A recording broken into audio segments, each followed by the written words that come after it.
እኛ ተጣልተን አናውቅም የሚል ባለትዳር ካለ አደጋ ውስጥ ነው። እየሄድክ አይደለም እየተንቀሳቀስክ አይደለም የሚል ሜሴጅ ነው ያለው ማለት። ግጭት ጥሩ ነው። አንድ ነገር ከሌላ ነገር ጋር ሲጋጭ ሌላ ጥሩ ነገር ይፈጠራል። ባህሪ ለሰው ልጅ ምንድን ነው? ሰው በራሱ ብቻውን ሲሆንና ሰው ህዝብ ውስጥ ኮሚኒቲ ውስጥ ሲሆን አንድ አይነት ነው። ቢሄቭ አያደርግም። በጣም ያስገርም የሰው ባህሪ አለ አይደለ?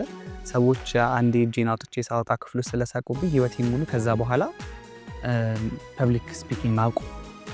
ትዳር ግንኙነት ሰዎች ከመግባታቸው በፊት መጠናናት ይላሉ። እና አጥናውና እንጨርስ ቢባል እኔ ራሴ ከራሴ ጋር ብዙ ዓመት ኖሬያለሁ። ራሴን አጥንቼ አልጨረስኩት። ሰዎች 2 ጊዜ ራሳቸውን አጋልጠው ሰዎች ፊት ይቀርባሉ ስንወለድ። ሁለተኛ ጊዜ vulnerable ከምንሆንባቸው ጊዜዎች ዋነኛው ሪሌሽንሺፕ ነው። ራቆት የምንቆመው በስሜት በአካል በስብዕናም በምንም ሰው እዛ ሰው ፊት ነው ኑድ ሆነን የምንቀርበው፣ ራቆት ሆነን የምንቀርበው። ሆዱ ባዶ ነው ግን እንደው ሰው ያስቀይማል ይላሉ የቅርብ ሰዎች። ፎን ማለት ምን ማለት ነው? ጥቃት ከሚያደርሱብሽ ሰዎች ጋር እነሱም በመለማመጥ ጥቃት እንዳይደርስብሽ ራስሽን የምታደርጊበት መንገድ ነው።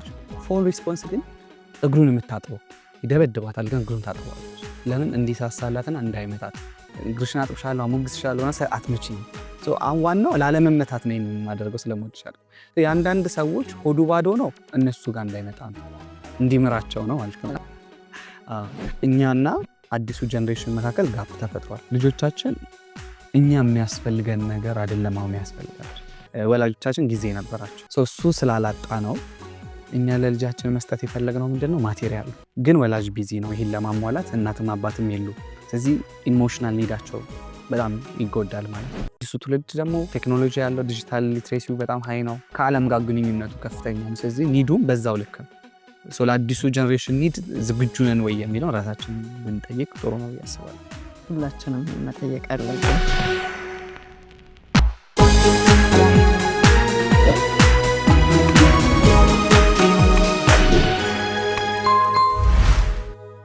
ጤና ይስጥልን ውድ የላይፍ ቻናል ቤተሰቦቻችን፣ በላይፍ ሚዲያ ቆይታችን ዛሬ ህይወት ያለው ቆይታ እናደርጋለን።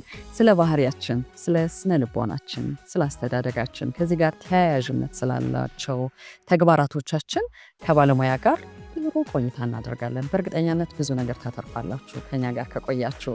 እንደተለመደው ቻናላችንን እየተወዳጃችሁ ቆይታችንን ለሌሎች እያጋራችሁ ቆንጆ ቤተሰባዊ ቆይታ እንዲኖራችሁ አስቀድመን እንጋብዛለን። እኔ ትዕግስት በጋሻው ነኝ።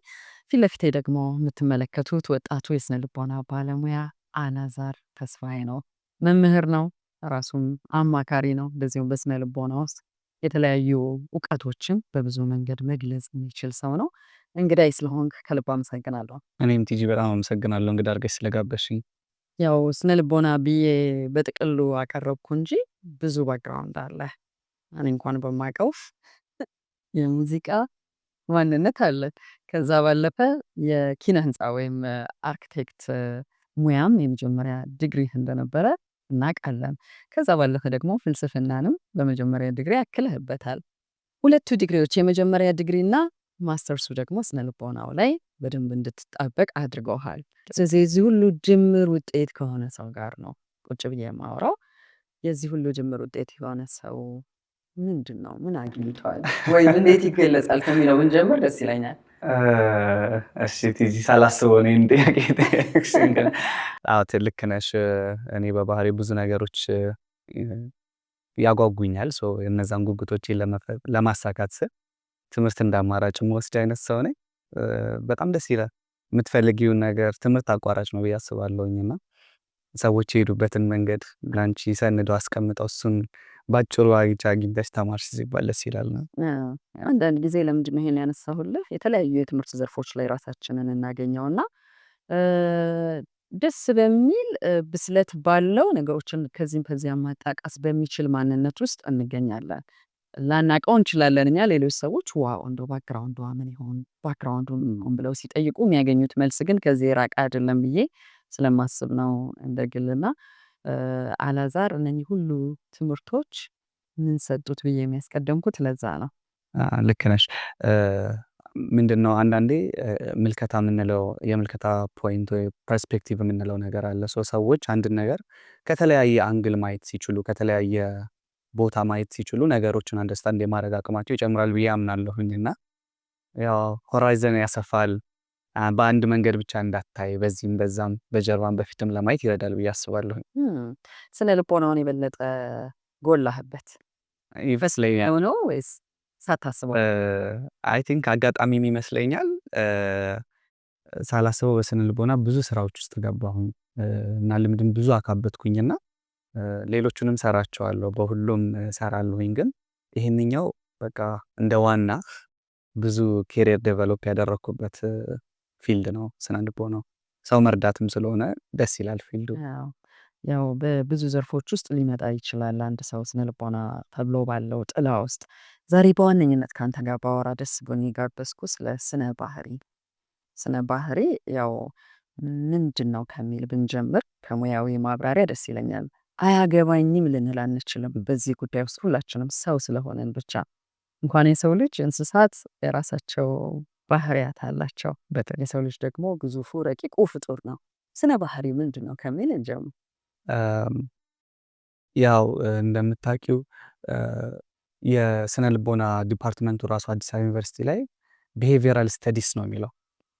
ቢሄቪየራል ስተዲስ ማለት የባህሪ ጥናት ኮሌጅ ነው የሚባለው ኮሌጁ ራሱ። ስለዚህ የሰው ልጅ አእምሮ ወይንም ሳይኪ የምንለው አእምሯችን ረቂቅ ነው፣ የማይዳሰስ የማይነካው ክፍል ነው እና እሱን የማይታይ የማይዳሰስ የማይነካ አካል የምናየው በሚታየው በሚገለጠው ባህሪያችን ነው ወይንም ድርጊታችን ነው ማለት ነው። ስለዚህ ስነ ባህሪ የሰው ልጅ የአስተሳሰብ ውጤት የሆኑ ድርጊቶችን የምንገልጽበት ነው ማለት ነው። ስለዚህ እንዲሁ ብናየው እንዲሁ ከጭንቅላታችን አካባቢ ካለው ብንነሳ አንጎል የምንለው አለ አይደል? ከዛ አእምሮ የምንለው አለ። አእምሮ ይሄ ማናየው ብሬን የሚባለው ፊዚካሊ ያለው ኦርጋን የእሱ ስብስብና እዛ ውስጥ የሚሰሩት ስራዎች ወደ አእምሮ የሚታየው ወደማይታየው በኮምፒውተር ብናየው ሃርድዌር እና ሶፍትዌር እንደማለት ነው። ይሄ ሶፍትዌሩ ራን ሲያደርግ የምናየው በሚገለጠው ባህሪያችን ነው ማለት ነው። ሰዎች ያዝናሉ፣ ማዘናቸው የምናየው ግን በባህሪያቸው ነው። ወይ ያለቅሳሉ፣ ይደሰታሉ፣ ወይ ይስቃሉ። ስለዚህ ልክ ሲስቁ ደስ ብሏቸዋል ማለት ነው፣ ሲያለቅሱ አዝነዋል ማለት ነው እያለን ሪፈር እንደምናደርገው ሁሉ የባህሪ ጥናት እሱ ነው። ስነ ባህሪ ማለት የሰው ልጅ የማይታየውን ሀሳብና ስሜት በሚታይ መንገድ የሚገልጽበት ኤክስፕሬሽኑ ነው ማለት ነው። ስለዚህ የማይታየውን ነገር በሚታይ መንገድ ስናወጣ አንዱ የሰው ልጅ መግባቢያ መንገድን ይሆናል። የስሜት ጉዳይ ያለበት፣ የማንነት ጉዳይ ያለበት፣ ምናልባትም ይሄ ሰው ማን ነው ለሚለው መልስ ለመስጠት ትንሽ ፍንጭ ማግኘት የምንችልበት መሳሪያ ይሆናል። እንደዛ ከሆነ አሁን ከሙያ ውጭ ያሉ ሰዎች የከሌ ባህሪ እኮ የከሊት ባህሪ እኮ ብለን በጥቅሉ የሆነ ስም እንለጥፋለን። ያ ስም ደስ ብሏቸው በኩራት የሚገለጹበት ሰዎች አሉ። ይሄ ማንነቴ ግን ትክክለኛ የባህሪ መገለጫ አይደለም ብለው ደግሞ የበለጠ የሚታገሉ ሰዎች አሉ። ምን ላነሳ ነው? ባህሪ ለሰው ልጅ ምንድን ነው የሚለውን እንድናወራ ነው። በየእድሜያችን የራሱ ነገር ይኖረዋል። አያይዘህ የምትመልስልኝ ተፈጥሯዊ ነገሩ ያምዝናል ወይስ አካባቢ የሚሰጠን ነገር? ይሄ ነርቸር ቨርሰስ ኔቸር እንደሚባለው። ልክ ነሽ። ባህሪ ቅድም እንዳልነው ማናውቀው ማንነታችን። አሁን ሰው ስለራሱ ማያውቀው ነገር አለ አይደል? አሁን እዚህ ክፍል ውስጥ ድንገተኛ ነገር ቢፈጠር ትሮጫለሽ፣ ድርቅ ብለሽ ነው የምትቀሪው። ፋይት ፍላይት ፍሪዝ ሪስፖንስ አለን አይደለ? ይሄን አናውቀው። ልክ ድርጊቱ ሲያመጣ ከሮጥኩኝ ባህሪ አየሽ፣ እኔ ፍላይት እንደሆንኩኝ ይነግረኛል። ሌባ ሲመጣ እጄን ከሰነዘርኩኝ ፋይት እንደሆንኩኝ ይነግረኛል። ድርጊቶቻችን የአስተሳሰቦቻችን የማንነታችን መገለጫዎች ናቸው።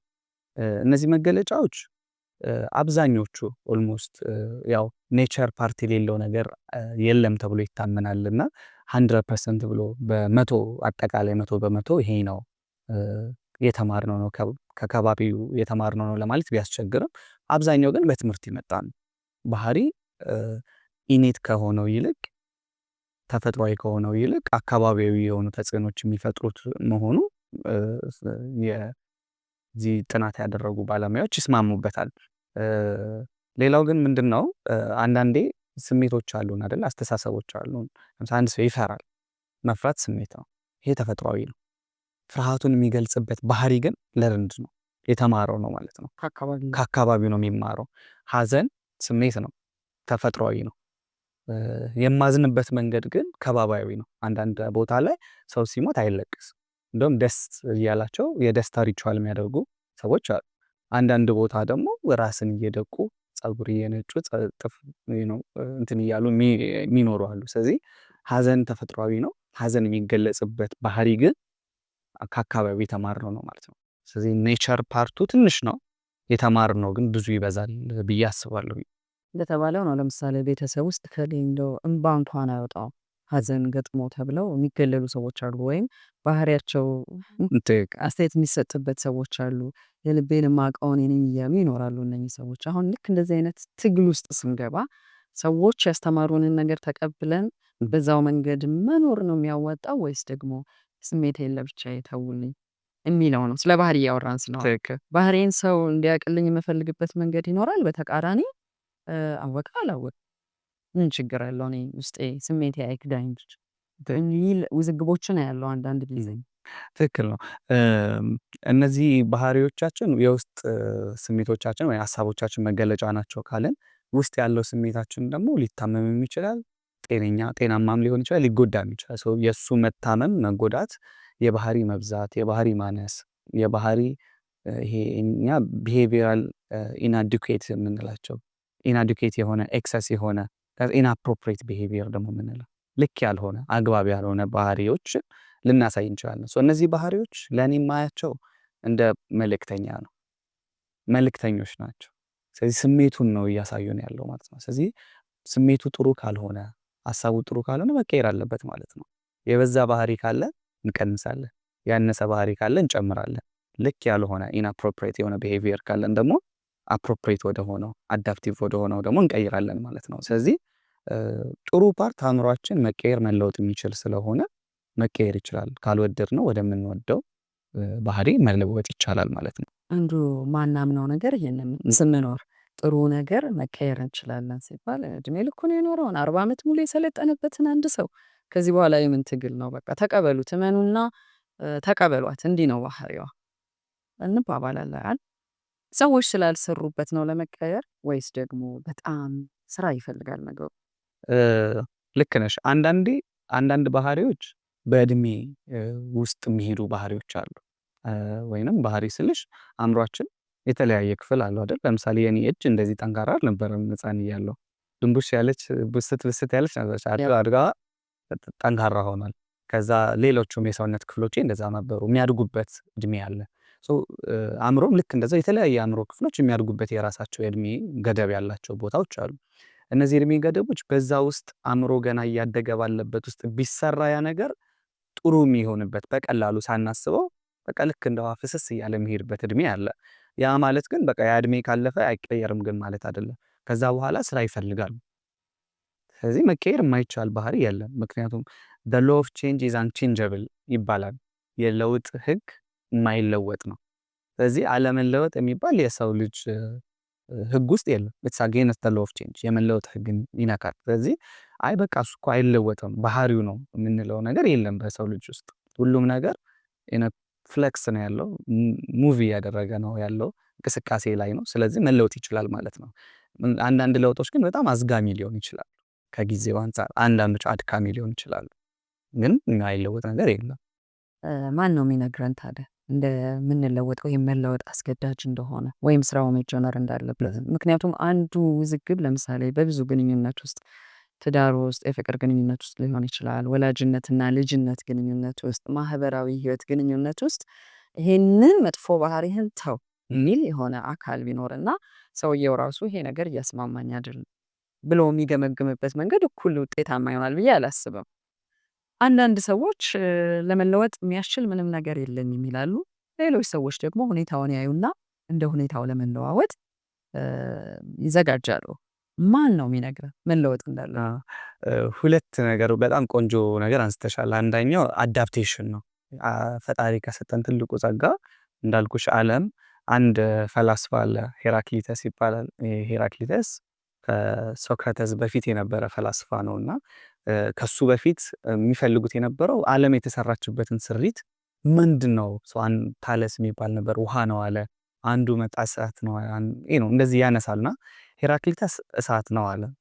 እሳት ነው ሲል ግን እሳት አይተሽ ከሆነ ሲርገበገብ ብዙ አይነት ሼፕ ነው የሚይዘው፣ ቋሚ አይደለም። ሶ ላይፍ እንደዚህ ነች፣ ፍሌክስ ነች። ቋሚ ነገር ከፈለግን መለወጥ ነው ቋሚ። ቅድም ያልኩት ዘ ሎው ኦፍ ቼንጅ ኢዝ አንቼንጀብል ያለው ሄራክሊተስ ነው። እና ኔቸርም ይህን ስለተረዳች የሰው ልጅ የመለወጥ ከሚለዋወጠው ዓለም ጋር አዳፕት እያደረገ የመሄድ የአዳፕቲቭ ካፓሲቲ ኔቸር በራሱ የሰጠችን ነው ማለት ነው። ስለዚህ አሁን የሰው ልጅ የሚኖረው ሩም ቴምፕሬቸር ላይ ነው ተብሎ ይታሰባል። which is 36 ዲግሪ ሴንቲግሬድ ላይ ነው ብንኖር የሚመከረው። ግን አፋር ሰሃራ በረሃ ላይ ሰው ይኖራል 40-45 ውስጥ ይኖራል። ከዛ ደግሞ አንታርክቲካ ውስጥ በረዶ ማይነስ ምናምን ውስጥ ይኖራል። ሰው የሚኖረው የተሰራው ስሪቱ ለ36-37 ዲግሪ ሴንቲግሬድ ነው። ግን ዜሮ ማይነስ ውስጥ ይኖራል 50 ምናምን 40 ምናምን ውስጥ ይኖራል። ይሄ ተፈጥሮ ከሚለዋወጠው የዓለም የተፈጥሮ ህግ ጋር አብረን አዳፕት እያደረግን የምንቀጥልበትን ጥበብ ሰጥታናለች ማለት ነው። ስለዚህ አንደኛው ይሄ ነው። ሰውነታችን ነገሩ ኢንቫይሮንመንታል ፋክተሩ በጣም ኢንቴንስ ሲሆንበት አዳፕት አድርጎ ተለውጦ ይሄዳል ማለት ነው። በአስገዳጅ ሁኔታ እንለወጣለን። ነገሩ ይለውጠናል። የሚለውጠን አስተሳሰባችንን ብቻ አይደለም፣ ፊዚዮሎጂያችን ሊሆን ይችላል። ለምሳሌ ብርድ አካባቢ የሚኖሩ ሰዎችን ካየሻቸው እና ሙቀት አካባቢ የሚኖሩ ሰዎችን ፊዚዮሎጂያቸው አንድ አይደለም። አካላዊ አንዳንዶቹ እነዛ ረጅም ናቸው፣ እነዚህ አጭር ጠንከር ያሉ ናቸው። እነዛ ረጅም ላላ ያሉ ሊሆን ይችላሉ። አይደለም እኛ ስነ ተፈጥሯችን ዲኤንኤያችን እንኳን አዳፕት ለማድረግ ለመለወጥ ሬዲ ነው ማለት ነው። ስለዚህ ከውጭ የሚመጡት ነገሮች እኛ እንድንለወጥ እድል ይሰጣሉ ነው። ሁለተኛው ሁለት ስነ ልቦና ባለሙያዎች አሉ ጆሃሪ ዊንዶ የሚል እንትን የፈጠሩ ጆን እና ሃሪንግተን የሚባሉ ሁለት ናቸው። እና ምንድነው ያደረጉት እነሱ ስለ ራሳችን አራት ሰልፍ አዌርነስ ነው ሌላ እንድንለወጥ የምናደርገው ራስን ከማወቅ ነው መለወጥ የሚመጣው ነው። ራሳችንን ስናቅ አራት ኳድራንቶች አሉ ነው ብለው የሚያስቡት። የመጀመሪያው ምንድነው ስለ ራሴ እኔም የማውቀው ሰዎችም የሚያውቁት። አሁን አንቺ አይተሽኝ አንተ እኮ በጣም ጥሩ ሰው ነህ ብትይኝና እኔ ደግሞ ጥሩ መሆኔን ባቅ ብለሽ ብታስብ ይሄ ደነውን ነው ይባላል። እኔም ስለ ራሴ የማውቀው ሰዎችም ስለኔ የሚያውቁት ሲሆን ይሄ ኦፕን ነው፣ አሬና ነው፣ ሁሉም ሰው ያውቀዋል ስለኔ። አንዳንዴ ግን ለኔ ብላይንድ ስፓት የሆኑብኝ ነገሮች አሉ ማላያቸው። ይሄ ማለት እኔ አላውቀውም፣ ሰው ግን አንተ እኮ እንዲህ ነህ ይለኛል። ለምሳሌ አንተ እኮ ግጥም ስታነብ በጣም ዜማህ ጥሩ ነው እንትን ብትጀምር ብለው ሪከመንድ የሚያደርጉን፣ ወይንም ደግሞ ስትፈራ እኮ ትጮሃለህ ወይንም እንዲህ ታደርጋለህ ሲል አረ እኔ ላላስተውለው እችላለሁ ያንን ነገር ማለት ነው። ይሄ የኛ ብላይንድ ስፓት ሊሆነን ይችላል። እኛ ስለ ራሳችን ማናቀው ሰዎች ግን የሚነግሩን አንተ እኮ እንዲህ ነህ አንቺ እኮ እንዲህ ነሽ ብለው በተደጋጋሚ በተለያየ ቦታ ላይ ከተለያዩ ሰዎች ተመሳሳይ ነገር ስለ ራሳችን እንሰማለን። ይሄ እኛም ማናስተውለው ግን የኛ መገለጫ ሊሆን ይችላል ማለት ነው። ስለዚህ አውር ብላይንድ ስፓት ስለሆነ ፊድባክ መጠየቅ ነው ሌላው። ስለዚህ እንዴት እንለዋል? ፊድባክ እንጠይቅ። እኔ ምን አይነት ሰው ነኝ? አንተ አርፋጅ ነህ ሊሉኝ ይችላሉ። አንድ ሰው አይደለም 20-30 ሰው።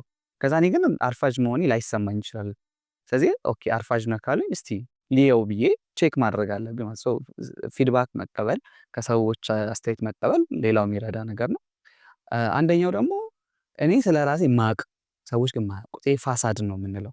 እኔ የሸፈንኩት ባህሪ ለምሳሌ ይሄ ለማኒፑሌሽን ሰዎች ይጠቀሙበታል። ለምሳሌ ደግ መስለው ከኮሚኒቲው የሚያገኙት ነገር ካለ ደግነት የሚል ማስክ ያደርጋሉ ማለት ነው። ሶሳይቲ የሚያውቀው እሱ እኮ ደግ ነው ምናምን፣ የቅርብ ሰው ግን ስትሄድ እሱ ሰው እንዳይመስልሽ ሚሉት ሊሆን ይችላል። ወይ ራሱ የሚያውቀው ደግነት ይኛለች ኦኬ ፌክ አድርጌው ነው አይ ነው ደግ እንዳልሆንኩ ልልሽ እችላለሁ። ይሄ ደግሞ ሰዎች የማያውቁት እኔ ስለ ራሴ የማውቀው ደግሞ ሌላ ባህሪ ያለ ማለት ነው። እኔ ማወቄ ለመለወጤ ለባህሪ መለወጤ ትርጉም አለው። ሰዎች እኔ የማላውቀውን መንገዳቸው ትርጉም አለው። ሌላው እንዳልኩሽ ማንነካው አናውን የምንለው ማናውቀው በአደጋ ጊዜ ሪስፖንድ የምናደርግበት ሲስተም ነው። ይሄንኛው ችግር ሲገጠም ነው የሚመጣው። ይሄን አንነካው። እነዚህ ሶስቱ ግን ሰዎች ስለኛ የሚያውቁት እኛ የምናውቀው። እኔ ለምሳሌ አርፋጅ መሆኔን እኔም አውቃለሁ፣ ጓደኞቼ የሚያውቃሉ። በቃ እሱን ስትቀጥሩት 30 ደቂቃ ቀደም በሉ የሚሉኝ ከሆነ ይሄም ለመለወጥ በቂ ነው። እኔም እርግጠኛ ነኝ በቃ ለመለወጥ አስባለሁ ማለት ነው። ሰዎች ይስማማሉ። ሌላኛው ደግሞ ሰዎች የሚነግሩኝ ፊድባክ። ሶስተኛው እኔ ስለራሴ ያለኝ ኢንሳይት፣ ስለራሴ ያለኝ ግንዛቤ ለለውጤ ይጠቅመኛል ማለት ነው። በጣም በጥሩ ሁኔታ ነው ያስቀመጥከው። መረዳት በምንችልበት መንገድ ግን አሁን ካልካቸው ነገሮች ውስጥ አንዳንድ ጊዜ ራሳችንን የምንከላከልባቸው መሳሪያዎች አሉ። አተካራ የምንለው ለምሳሌ እኔ አርፋጅ ነኝ፣ በጣም ብዙ ቦታ አርፋጅ የሚል ቅጽል ስም ወጥቶልኛል። ግን እናንተ መች ደረሰባችሁን እየታገልኩ ያለውን ህይወት የሚሉና የሚታገሉን ሰዎች አሉ። አስተያየቱን ፈጽሞ ወደ ውስጣቸው ማስገባት የማይፈልጉ በማርፈዳቸው ምን አጥተዋል? ምናልባት ብንጠይቃቸው ሊመልሱልን ይችላሉ የእውነት ተረጋግተው ቢያስቡት። በተቃራኒው ግን ሁልጊዜ ፋይት እያደረጉ እነሱ እያሸነፉ ይቀጥላል ያ ህይወት ሳይለወጡ አርፋጅ የሚለው ባህሪ እንዳለ ሆኖ እንዲህ አይነት ትግል ውስጥ መግባቱ ይሻላል። ራሱ የትግሉንም ነገር ትነግረኝ ደስ ይለኛል። የሆኑ የማርፈዱን እንደ ምሳሌ ያነሳ ነው እንጂ በሌላም ባህሪያቶች ስሞቶልን ምክንያት ይሄ ነው ሰበቤ ይሄ ነው የምንልባቸው ነገሮች ውስጥ ባህሪያችን ተከትሎ ሊያረጅ ይችላል የሚለው ላይ አስተያየት ብትሰጠኝ ደስ ይለኛል። በጣም ቆንጆ ጥያቄ ነው ያነሳሽው። ምክንያቱም አእምሯችን በጣም ማኒፑሌቲቭም ነው። አንዳንድ ጊዜ ዲፌንስ ሜካኒዝም እንለዋለን። ሰው ራሱ የሚከላከልበት ጋሻ አለው። ዲፌንስ ሜካኒዝም እንለዋለን። ሰዎችን እንዲለውጡ የምንፈልጋቸውን ባህሪ ስንነግራቸው እንዴት ነው የምንነግራቸው ነው። ይሄ እንዳልኩሽ አእምሮን ብንከፍለው ይሄ ፕሪፍሮንታል ኮርቴክስ የምንለው የሚያስበው የአእምሮ ክፍል አለ ከፊት ያለው። ለዛ ነው አይደል ብዙ ጊዜ አሁን ፈተና ስትፈተኝ የሆነ ነገር ሲያስጨንቅሽ እንዴት ነው የምትይው? ዊ ትራይ ቱ ማኔጅ ይሄ ማሳጅ እናደርገዋለን። ለምን የሚያስበው ይሄ ስለሆነ ይሄ ቶሎ ቶሎ ማሳጅ እያደረግን እንዲፈጣጣ ነው። ይሄኛው የማሰላሰያ ነው። ኢሞሽናል የሆነ ነገር ደግሞ ሲያጋጥም ለምሳሌ አደጋ እንዴት ነው የምንለው? ውይ እንላለን። መካከለኛውን የአእምሮ ክፍል ይሄ ኢሞሽን ሴንተር የምንለው ሚድ ብሬን ነው። የስሜት ከባቢ ያለበት ነው። ከዛ ደግሞ አንዳንዴ አደጋ ሲመጣ ወይ መኪና ከባድ መኪና ሲጥ አድርጎ ቢያቆም የቱ ጋር ነው የሚይዝሽ? ማጅራቴ እንላለን፣ ሸመቀቀኝ እንላለን። ይሄ ሰርቫይቫል ብሬን ይባላል። ለአደጋ ፈጣን ምላሽ የሚሰጥ የአእምሮ ክፍል ነው ሰርቫይቫል ብሬን። ይሄ እዚህ ሰርቫይቫል ብሬን ከኋላ ያለው ብሬን አላማው እኛን ማቆየት ነው። በቃ መከላከያ ሰራዊታችን ነው የኛ። ስለዚህ ሁልጊዜ ያይና ችግር መስሎ ከታየው አንድ ነገር ቶሎ ብሎ ዲፌንሲቭ ይሆናል፣ ወዲያው ወታደሮቹን ይልካል ማለት ነው። ስለዚህ አንዳንዴ ሰዎች ልክ ያልሆነ ባህሪ እንዳላቸው ስንነግራቸው ያን ባህሪ የምንነግርበት መንገድ አንተ ልክ አይደለህም ብለው ቶሎ ብሎ ወደ ዲፌንስ ሲስተም ነው የሚሄደው። ለምን? መሰደብ የሰው ልጅ ተፈጥሯዊ ፍላጎት አይደለም። የሰው ልጅ ተፈጥሯዊ ፍላጎት መደነቅን፣ አፕሪሺዬሽን ዋን ኦፍ አወር ኢሞሽናል ኒድ። መደነቅን ሁሉም ሰው ይፈልጋል። መተቸትን ማንም አይፈልግም። ክሪቲክስ ነው አይደል? ክሪቲሲዝም ከሆነ ቀድሞ የሚመጣው ምን ይደረጋል? ቶሎ ሺልድ ያደርጋል፣ መጥቶ ይከላከላል ማለት ነው። ይሄ እንዳይሆን ምን እናደርጋለን? ብሬንን መጀመሪያ ቀስ እያለን ነው የምንነግረው።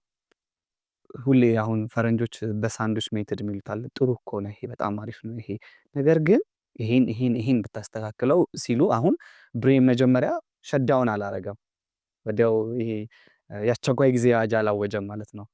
ይሄ ነገር በጣም ጥሩ ነው። አርፍደሽ ለምሳሌ ማርፈድን ከሆነ መተህ በጣም ፕሮዳክቲቭ ነህ፣ በጣም ትሰራለህ። ነገር ግን ቀደም ብለህ ብትመጣ ደግሞ ብንለው ይሄን ዲፌንስ ሲስተም እንከላከልለታለን ማለት ነው። ስለዚህ አንደኛው ሰዎች ስታበርን ነው የሚሆኑት ወይም መቀየር የማይፈልጉት ደረቅ የሚሆኑብን እኛ መለወጥ የሚፈልጉትን ነገር የምንነግርበት መንገድ እነሱ ራሳቸውን አደጋ ላይ በሚጥል እነሱን በሚነቅፍ ሁኔታ ከሆነ ለምን እለወጣለሁ? መነቀፉን አልፈልገውም። መጀመሪያ እሱን ነው የምከላከለው አይደለው ነው የምለው።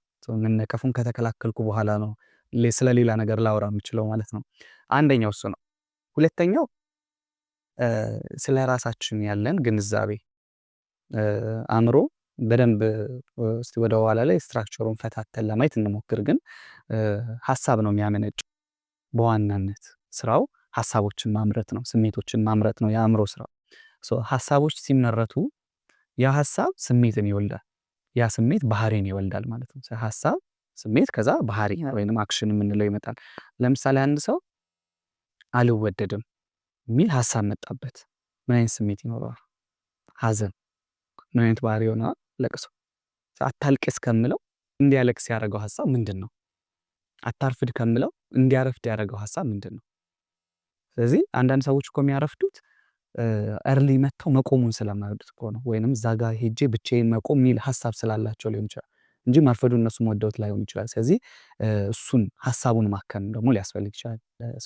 ፐርሰናሊ ከሰዎች ሲሆን እንዳልኩሽ እንደ አደጋ አድርገው ስለሚነግሯቸው ነው ደረቅ የሚሆኑት ወይም ስታበርን የሚሆኑት። አንዳንዴው ከራሴ እኔ እንዲህ ነኝ የሚል አይ አም ስቴትመንቶች ይጠቀማሉ። እኔ አርፋጅ ነኝ፣ እኔ እንደዚህ ነኝ። ይሄና አዌርነስ አሁን አዌር መሆን ያስፈልጋል። አረፍዳለሁ የሚለውን እንዲያውቁ እንፈልጋለን። ግን እኔ ነኝ ብለው በአያም ስቴትመንት እንዲገልጹት አይደለም የምንፈልገው።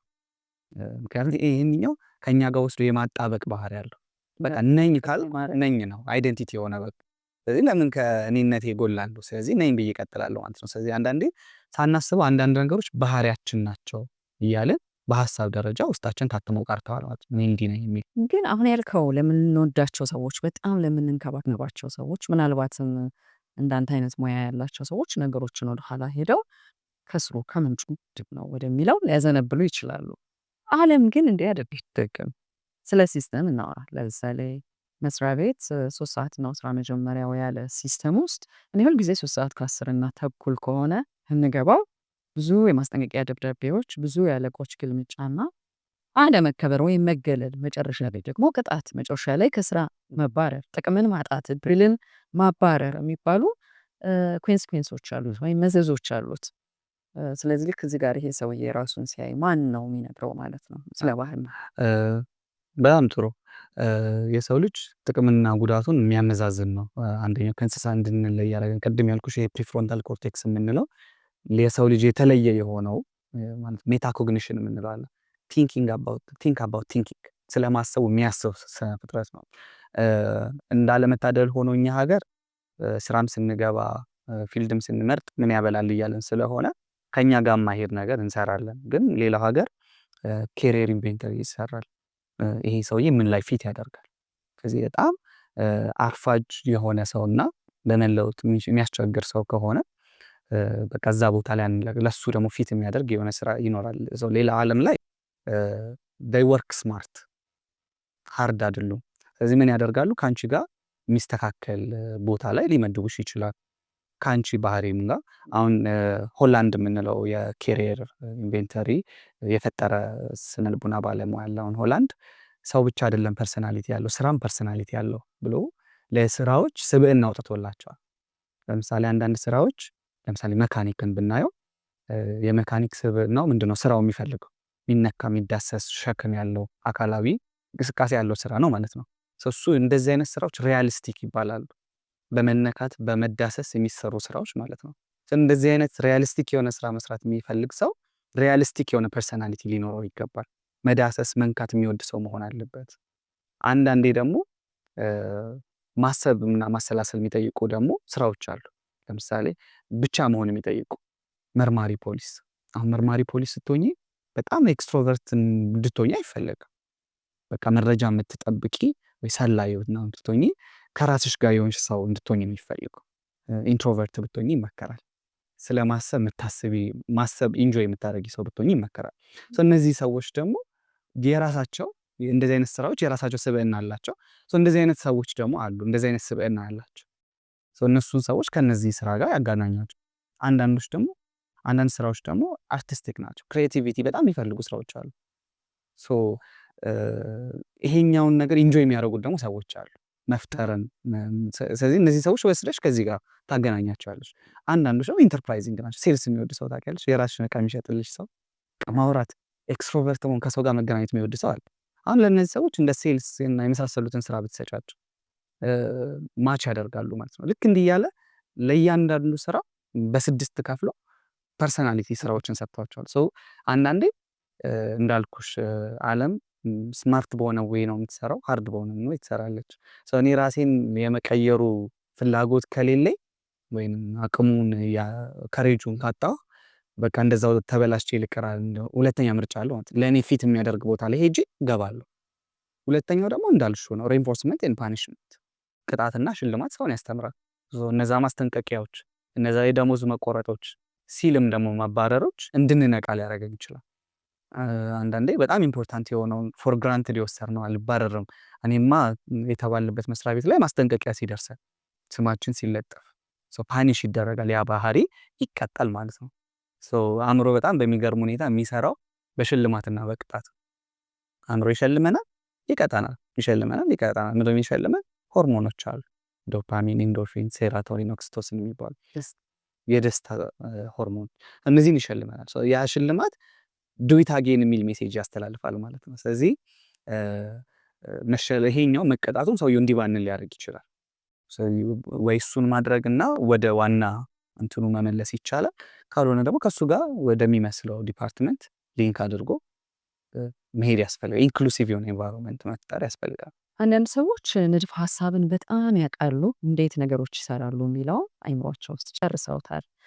ቅድም ያልከው ለምሳሌ ሴልስ ማድረግ የሆነ እቃን ወይም የሆነ አገልግሎትን መሸጥ ለሚለው ጨርሰዋል አይምሯቸው ውስጥ። ግን እንዳልከው ኤክስትሮቨርት አይደሉም። ምናልባት ከውጭ ዓለም ጋር ከሌሎች ጋር በደንብ ግንኙነት በመፍጠር እጥረት ይኖርባቸዋል እና እነኝህን ሰዎች ሴልስ የማድረግ ነገር ላይ ፊት ለፊት ባመጣ ውጤታማ ላይሆን ይችላል ያልከኝ ነው በቅድሙ። በትክክል ግን ሴልስን ይወዳሉ፣ ያከብራሉ፣ ኖረውበታል፣ አጥንተውታል፣ ተፈትነው አልፈዋል።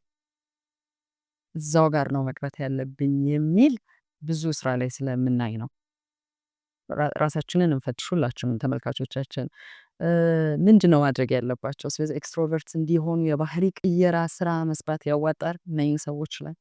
ያ በጣም ጥሩ ነገር ቅድም በሁለት አይደል ያስቀመጥነው። አንደኛ ሰልፍ አዌርነስ ነው፣ ራስን ማወቅ ነው። ሁለተኛው አዳፕቲቭ ኔቸራችንን ማዳበር ነው፣ የመላመድ እንትናችንን ማሳደግ ነው። ስለዚህ ቶሎ ብለን መላመድ የምንችል ስነ ፍጥረቶችም ስለሆነን አዳፕቲቭ ካፓሲቲያችንን ልናሳድግ እንችላለን። ካልሆነ ደግሞ ራሳችንን አዌር ሆነን ቅድም እንዳልኩሽ ለእኔ የሚሆነው ይሄ ነው ልንል እንችላለን። መርሳት የሌለብን ሰው ልጅ ውስጥ ዱዋሊስቲክ የሆነ ነገር ነው ያለው፣ በስፔክትረም ነው ያለው። ለምሳሌ አንድ ሰው ኢንትሮቨርት ነው ስንል ኤክስትሮቨርት ነው አይደለም እያለን አይደለም። ማለት ከራሱ ጋር ኢንትሮቨርት የምንለው ከራስ ጋር ጊዜ ማሳለፍ የሚወድ ነው። ኤክስትሮቨርት ደግሞ ከሰዎች ጋር ጊዜ ማሳለፍ የሚወድ ነው። አንድ ሰው ኢንትሮቨርት ነው ስንል ኤክስትሮቨርት ፓርቱ ትንሽ ሆኖ ኢንትሮቨርት ፓርቱ ትልቅ ነው እያለን ነው እንጂ ጭራሽ የሆነ ሰው ማለት አይደለም። ለምሳሌ ኢንትሮቨርት የምታያቸው ሰዎች ውጪ ላይ ነው ኢንትሮቨርት፣ ቤት ውስጥ ግን ዋና የቤቱ ድግስ ደጋሾች፣ ቤተሰብ ሰብሳቢዎች ሆነው ሊያገኙ ይችላል። ኤክስትሮቨርት ቴንደንሲያቸው ቤት ውስጥ ሀይ፣ ውጪ ላይ ሲወጣ ኢንትሮቨርቱ እንትን ነው። ኤክስትሮቨርት የምትያቸው ሰዎች ውጪ ላይ የሚወክቡት ምናምን when it comes to relationship እና ምናምን በጣም ኢንትሮቨርት አይናፋር ሆነው ዋን ቱ ዋን ሪሌሽንሽፕ መጀመር ሁሉ የሚያቀታቸው ሰዎች ሊሆኑ ይችላሉ። ሶ ኤክስትሮቨርት የሆነ ሰው ኢንትሮቨርት ቴንደንሲ የለውም ማለት አይደለም፣ ትንሽ ነው። ኤክስትሮቨርት የሆነው ኢንትሮቨርት የለውም ማለት አይደለም፣ ትንሽ አንሷል ነው። ምን ማድረግ ይፈልጋል? ማሳደግ ይቻላል። ቅድም ያለው ወደ ይሄ ኒውሮፕላስቲሲቲ ወዳልነው ኮንሰፕት ስመጣ በደንብ አስረዳሻለሁ። ግን ያነሰውን መጨመር ይቻላል፣ ልጅ በዛው ማሳነስ ይቻላል። ሰው ማብዛቱን የሚፈልግ ከሆነ ፍላጎቱ ካለው ይችላል። አይ እንዲሁ እንዳለው ደግሞ ብሎ ምክንያቱም ሁሉም አይፈልግም፣ ይሄ ስራ ይፈልጋል አይደል? ሁላችንም እሱ ካሬጅ ውስጥ ከሌለን ደግሞ ሰልፍ አዌር ሆኜ ይሄኛውን እመርጣለሁ ወደሚለው ሊንክ ማድረግ እንችላለን። ስለ አይምሮ ስናወራ አብሮ ደግሞ እድሜ፣ ልምድ፣ ይሄ ዘመን የሚለውን ነገር እናሰላለን። የ8 ዓመት ልጅ እና 18 ዓመት ልጅ እኩል ባህሪ አይኖረውም። በ8 ዓመት እና 58 ዓመት እንደዛ ተጠባቂ የሆኑ ባህሪያት አሉ እንደየእድሜያችን። አንዳንድ ጊዜ ደግሞ የጠበቅነው ነገር ሳይሆን ሲቀር እርስ በርስ ለመግባባትን ፈተና ይሆንብናል። ለምሳሌ የሆነ ሰው ትዳር ውስጥ ሲገባ ይሄ ባህሪ እንዳለህ ባቅ ኖሮ ትላለች ሚስት፣ እሱም ይሄ ባህሪ እንዳለሽ ባቅ ኖሮ ይላሉ እና ጸብ ይጀመራል። ተፈጥሯዊ ነገር ነው፣ ግን ከፍ እያለ ሲመጣ ግንኙነቱን አደጋ ላይ ሲጥል እንመለከታለን። ይሄ ከባህሪያቶቻችን ጋር ሙጭጭ ብሎ የመቆየት ነገር ከምን የሚመነጭ ነው? አይ ይሄ ነገርህ ልክ አይደለም የምታስተካክለው ብሎ በጣም የሚወድህ የሚያምን ሰው ሪኮመንድ ሲያደርግ መቀበል አለመቻልና ባለው ነገር መጽናት እና ማስቀጠል የምን ችግር ነው? ምክንያቱም እንዳልከኝ እኮ መቀየር ከፈለግንና ከሰራንበት እንቀይራለን። እንደሚቀየር ካመንን ለምን አንቀየርም የሚል ጥያቄ ስለሚነሳ ማለት ነው። እዚህ ጋር ሁለት ነገር እናንሳ። አንደኛ ኢንዲቪዥዋል ዲፍረንስ የሚለው ማየት ያስፈልጋል። ለምሳሌ እንደዚህ በእኔ በኩል 6 ቁጥር ብጽፍ ለአንቺ ስንት ነው የሚታይሽ? 9። ለእኔ 6 ነው የሚታየኝ። ቀኑን ሙሉ ብንጨቃጨቅ እንስማማለን? አንስማማም አይደል? ከአንቺ የሚታይሽ ከአንቺ ቦታ 6 9 ነው፣ ከኔ ቦታ የሚታየኝ 6 ነው። ሰዎች ከቆሙበት እኔ ካለሁበት በእኔ አስተዳደግ ውስጥ ብታድጊ፣ በእኔ የትምህርት ጆርኒ ውስጥ ብታልፊ፣ እኔ ያጋጠሙኝ ኤክስፒሪየንሶች ሁሉ ቢያጋጥሙሽ ከኔ የተለየ ዲሲሽን ሜክ አታደርጊ። በአንቺ ቦታ ውስጥ ሆኜ ባልፍ አንቺ አሁን ከምታደርጊው ውጭ አላደርግም። ሰዎች ከራሳቸው አንግል ነው ነገሩን የሚያዩት። ስለዚህ ሁላችንም 8 ቢሊዮን ህዝብ አለ እዚህ ዓለም ላይ 8 ቢሊዮን ፐርስፔክቲቭ አለ። የሚያመሳስለን ሰው መሆናችን ይሄ ሁለታችን 6 እና 9 የሚለው የሚያመሳስለው ሁለቱም ቁጥር መሆናቸው አይደል? ቁጥር ናቸው በሚለው እንስማማ ይሆናል። እኛም ሰዎች መሆናችን ሊያመሳስለን ይችላል እንጂ እቺን ዓለም ያገኘንበት መንገድ የተረዳንበት መንገድ በጣም የተለያየ ነው። ኢቭን አንድ ቤት አድገን ታናሽና ታላቅ ኦፖዚት ሊሆን ይችላል። ምክንያቱም አንድ አይነት አመጋገብና አንድ አይነት ቤተሰብ ብቻውን አይደለም ነገርን የምንረዳበት። እኛ በስነ ልቦናው ሴንሴሽን ፐርሰፕሽን እንለዋለን። ሴንስ የምናደርገው ተመሳሳይ ሊሆን ይችላል። አሁን አንቺ እኔን እያየሽኝ ነው፣ እኔ አንቺን እያየሁ ነው። የሴንስ ያደረኩት ኢንተርፕሬቴሽኑ ግን ማይንዴ ግን አንቺን ሲያይ የሚረዳው በጣም ጎበዝ ጋዜጠኛ ብሎ ነው የሚረዳው። ኢንተርፕሬት አደርገዋለሁ። በእኔ ቦታ ደግሞ የአንቺን የስራ ልምድ ጉብዝና የማያውቅ አንድ ሰው ደግሞ መጥቶ ይቀመጥ በሴም ሴንስ አንቺን ያይሻል። ጎበዝ ጋዜጠኛዋ የምትለው ግን የለም። ሰው ፐርሰፕሽን ኢቭን የምናየው ነገር አእምሯችን ውስጥ ሚኒንግ ሲሰጠው ትርጉም ሲሰጠው የተለየ ይሆናል ማለት ነው። ስለዚህ ምንድነው ከዚህ በመነሳት ኢንዲቪዥዋል ዲፍረንስን ወይ የሰዎችን ልዩነት አንደርስታንድ ስናደርግ እንትን ይፈጠራል፣ ኮንፍሊክት ይፈጠራል ማለት ነው። ሶ ኮንፍሊክት ኢንቪቴብል ነው፣ አይቀርም። ሰዎች ከተለያዩ ግጭት ይፈጠራል። ችግሩ ግጭት መፈጠሩ አይደለም። ግጭት እንደውም ወደ አንድ ያው እንግዲህ ትንሽ በፍልስፍናው ደብለቅ ስንጥሩ ነውና ቴሲስ ያመጣል አንድ ሰው የራሱ የሱን ተቃውሞ ሌላ አንታይ ቴሲስ ይመጣል። አንቺ የሆነ ሐሳብ ታመጫለሽ፣ እኔ ያንቺ ተቃራኒ ሐሳብ አመጣለሁ። the thesis and the antithesis ሲፋጩ ሲንተሳይዝድ የሆነ አዲስ እውቀት ይፈጠራል። ሶ ያንቺ ሐሳብ የኔ ተቃርኖ ሁለቱ ሲፋጩ አንቺ የኔ ላይ መመለስ ያልቻልሽው የመለሻቸው ቀርተው መመለስ ያልቻለው ያንቺ ቲዮሪ መመለስ ያልቻለው ከዛ ደግሞ ያንቺ ቲዮሪ ጋፕ እኔ ጋር ያገኘሁት አንድ ላይ ተደምረው አዲስ ቴሲስ ይመጣል ማለት ነው። ስለዚህ ግጭት ጥሩ ነው። አንድ ነገር ከሌላ ነገር ጋር ሲጋጭ ሌላ ጥሩ ነገር ይፈጠራል። ከዚያ የተፈጠረው ጥሩ ነገር ለጊዜው ደግሞ አዲስ ቴሲስ ይሆናል። ከዛ እሱ የሚቃወመው ሐሳብ ሲመጣ ድጋሚ ይጋጫል። እድገት ዓለም እንዲህ ነው ያደገችው። አንድ ኮምፒውተር መጣ፣ የሱ የአባከስ ኮምፒውተሩ ትልቀቱ ምናምን ይሄማ ችግር አለው ብለው ሌሎች ሰዎች እሱን ለመፍታት ይመጣሉ። ሲል አሁን እጃችን ላይ ኮምፒውተር ይዘን እንዞራለን። የግጭት ውጤት ነው ኤቭሪቲንግ። ስለዚህ ኮንፍሊክት በጣም ጥቅም ያለው ነገር ነው። ግጭት በጣም ጥሩ ነው።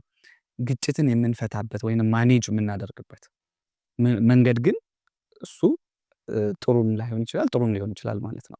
ስለዚህ እንዳልሽው ሰዎች ሀሳብ ልዩነት ይኖራቸዋል፣ ትዳር ላይ ይጋጫሉ። ሲጋጩ ወደ መለያየት የሚሄዱ ከሆነ ችግር የመፍታት አቅማቸው ወይም ኮንፍሊክት ማኔጅመንት ስኪላቸው ዝቅተኛ ነው ማለት ነው።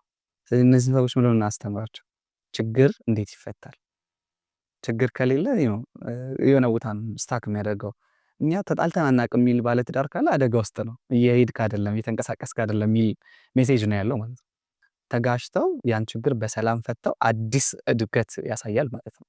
እንዲህ ያለን ነው የምንሄደው ማለት ነው። ያው የማሰባችን ውጤት ነው ተግባራችን ብለናል። የማሰባችንና የተግባራችን ውጤት ደግሞ ባህሪ ነው ካልን ለምሳሌ ለምን አነሳውልህ ይህን ጥያቄ? ሶሻል ሚዲያ ዘመን ላይ ነን። አንድ ሰው የሆነ ነገር ብለዋል፣ አስበዋል፣ ተግብረዋል። ሚሊየን ሰዎች አስተያየት ሰጥተዋል። ሚሊዮኖች ውስጥ 10ን አስተያየት እናውጣ ብንል ሁላችንም በዚህ ሱስ ውስጥ ስላለን አንዱ ያሾፋል፣ አንዱ ያደንቃል፣ አንዱ ሞራል ይነካል፣ አንዱ የሆነ ነገር ብለዋል እና ስለዚህ ተግባሩን ስንተች ወይም የሆነ ነገር ስንልለት እንዴት እንዲህ አሰብክ ያለው ነው ሰውየው። እንደዛ ነው ብለህ ነው የምታስበው? ትችት እንዳልኩሽ ትችት ሁለት አይነት ነው። ክሪቲሲዝም ሁለት ነው። ኮንስትራክቲቭ የምንለው ገንቢ የሆነ ትችት አለ፣ አፍራሽ የሆነ ወይም ዲኮንስትራክቲቭ የሆነ ክሪቲሲዝም አለ። የትኛው ነው እንዳልኩሽ? ኮንስትራክቲቭ የሆነው አላማው መጀመሪያ ሞቲቭ እንለዋለን። ሞቲቭ ምንድን ነው? ለምሳሌ እኔ ከመሄዴ በፊት ቢፎር ቴኪንግ ዘ ስቴፕ አይ ሙቭ መጀመሪያ አይደል? ከዛ በኋላ ነው እግሬ እኔን ለመደገፍ የሚሄደው። ስለዚህ ይሄ ድራይቭ ያን ቴክስት ስጽፍ ያንን ኮሜንት ስሰጥ ድራይቬ ምንድን ነው? ያ ሰውዬ እንዲለወጥና እንዲያሻሽለው ነው ወይንስ በኩርኩም ልለው ነው? ሞቲቭ ደግሞ ይታያል፣ ግልጽ ሆኖ ይታያል። ካጻጻፋችን ኢነርጂውን ኮሚኒኬት ያደርጋልና ለምን እንደዛ አሰብክ ሳይሆን በዚህ መልክ አይታኸዋል ቢሆን ያ ሰውዬ ኖ ብሎ ካሰበበት ይነግረናል። ዲስኮርስ ይመጣል። ቅድም እንዳልኩሽ ቴሲስ እና አንቲቴሲስ ይጋጫሉ፣ ግን በዲስኮርስ ውስጥ ነው። ይሄ እኮ ልክ አይደለም፣ አንተም ይሄ ልክ አይደለም በሚል ፍቃድ በተሞላበት ዲስኮርስ ውስጥ ነው የሚሄደው። አንዳንዴ ግን እንዴት እንዲህ ታስባለህ ከሆነ ማይ ዌይ ዘ ሃይዌይ ነው። እኔ ያሰብኩት ነገር ይበልጣል ካንተ ነው። ይሄ ደግሞ እንዳልኩሽ የብሬንን ዲፌንስ ሲስተም ወዲያው አለርት ያደርገዋል። ስለዚህ ብሬን ቶሎ አስቸኳይ ጊዜ አዋጅ ያውጃል። እምቢ ይላል። ይሄኛው ምስተብርን ይሆናል፣ ያ ምስተብርን ይሆናል፣ ግጭት ይፈጠራል ማለት ነው። ስለዚህ ለምን አሰብክ ሳይሆን በዚህ መልክ አይተኸዋል ወይ ብዙ ጊዜ ስሜት የሚሰጥ አገላለጽ ነው። አዎ ከማሰብ ጋር ሁሉንም ነገር ስለምናገናኘው አንዳንድ ጊዜ በሰጠናቸው አስተያየቶች ውስጥ ሰውየው እንዲህ ሊያስብ አይገባም ነበር እያልን እየተቃወምነው ነው ማሰቡን። ምክንያቱም ሀሳብ ነፃ ነው ብዬ ስለማምን ነው።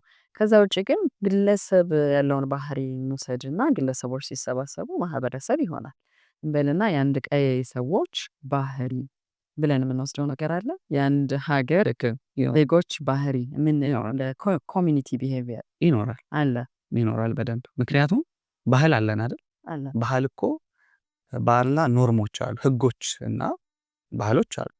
ለምሳሌ በእኛ ሀገር ባህል ታውቂያለሽ፣ አልጋ ቤት በኩል ነው የሚደረገው አይደለ? በስተ ምስራቅ እንድትነሺ ተደርጎ ነው። የራሱ ሃይማኖታዊ ባህላዊም አስተምሮት አለው ለምን እንደዛ ማድረግ እንደፈለጉ።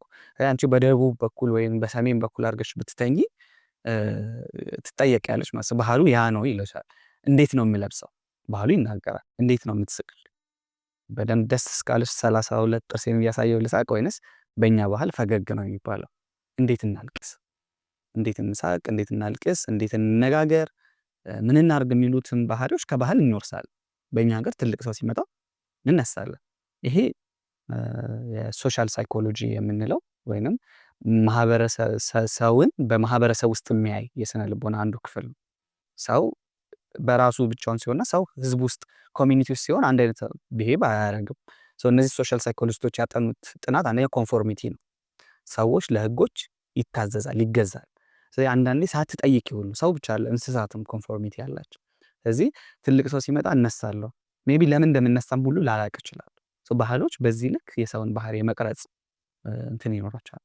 የአየር ሁኔታ ለምሳሌ ውሃ የሌለበት ቦታ ላይ የሚኖር አንድ ሰው ስለ ውሃ ያለው ባህሪዎች ሞር ኦር ለስ ተመሳሳይ ነው። ውሃ ይቆጥባል፣ ምን ይላል። ለምን ኢንቫይሮንመንቱ ያለው ኢናዲኩዌሲ ማነስ የእሱን ባህሪ ሼፕ ያደርገዋል። አንዳንድ ሰዎች መብዛት ለምሳሌ ስፔንዲንግ ካልቸር ያለበት ፋሚሊ ውስጥ ብትይ ብር ማጥፋት ነው እንጂ ቀላል ይሆናል። ለምን ሞዴል እናደርጋለን፣ እንማራለን፣ ኮንፎርም እናደርጋለን። ስለዚህ በዚህ ማህበረሰብም አካባቢም ኢንቫይሮንመንትም የሰውን ባህሪ ስለሚቀርጽ ተመሳሳይ ነገር ይኖራል በትክክል። ስለዚህ ስለ ኮሚኒቲ ሳይኮሎጂ ካነሳ ስለ ባህሪያችንም አንድ ላይ እርግጠኞች ሆነን እኛ እኮ ብለን የምንናገርላቸው ነገሮች ካሉ ከዛ ፈንገጥ ያሉ ነገሮች ደግሞ ሲመጡ አይሆንም ይላል አይደል አንድ ላይ ማህበረሰብ እና አንዳንድ አሁን የምንመለከታቸው ነገሮች አሉ። ወጣ ማለት ማፈንገጥ ያው ፍልስፍና ውስጥም እውቀቱ ስላለህ ብዬ ነው። እንደ መብት የሆኑባቸው ነገሮች አሉ። እንደ መብት ደግሞ መብት ስለሆነ አታደርገውም ወይም አታደርጊውም የሚላቸው ነገሮች አሉ። ማህበረሰብ የትኛው ይልቃል?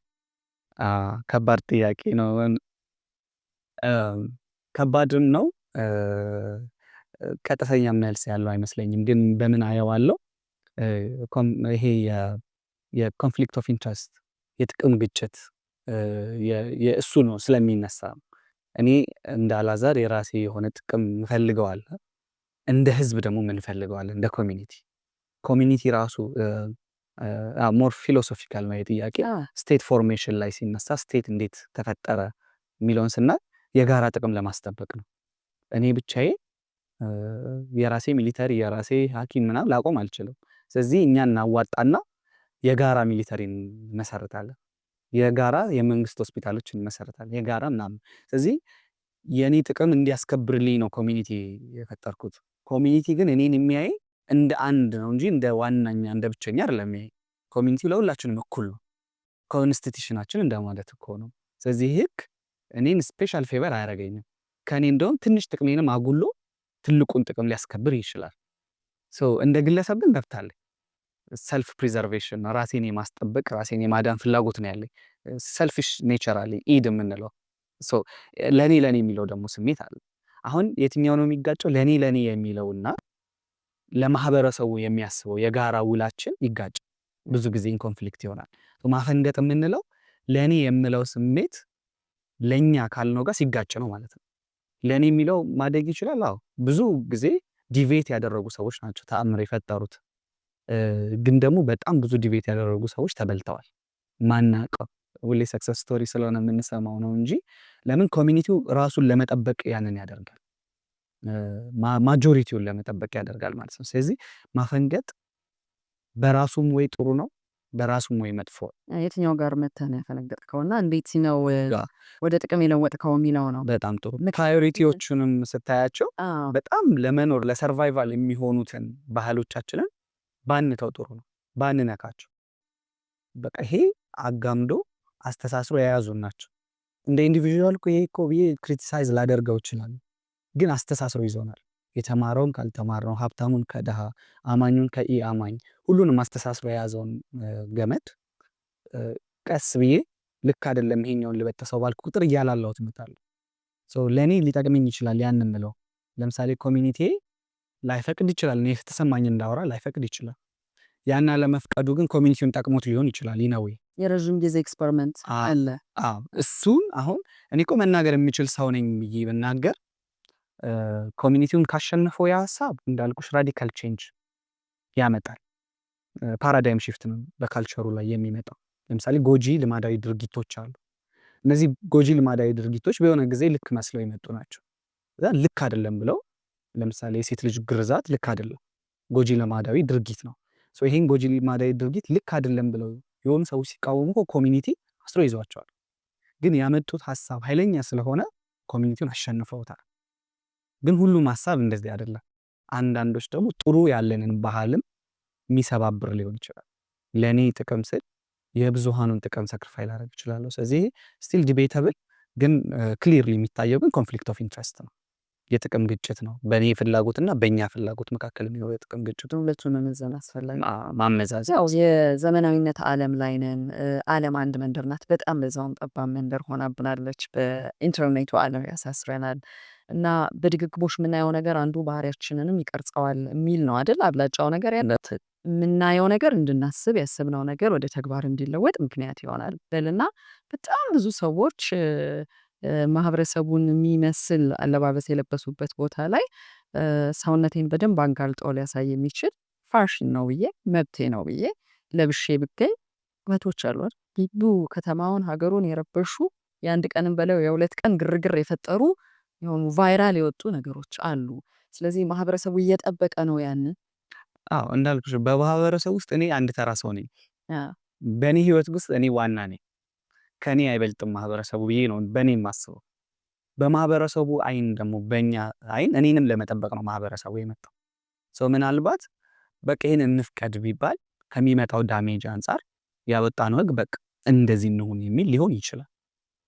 ለምሳሌ እንግሊዝ ሀገር ላይ ኑድ ቢች ምናምን አለ፣ ራቆት የሚካሄድበት ባህል ነው። ምንም አይመስላቸውም። ዋቲፍ እሱኛ ሀገር ቢሆን ለእኛ ሰላም ነው ወይ ብትይ አላቅም። ባህሉ ግን አይደለም ብሎ እንድንሸፋፈን ሰውነታችን እንዳናጋልጥ የኛ ባህል በደንብ ኮንዘርቫቲቭ ሆኖ ይነግረናል። ይሄን ማድረጉ ይጠብቃል ነው።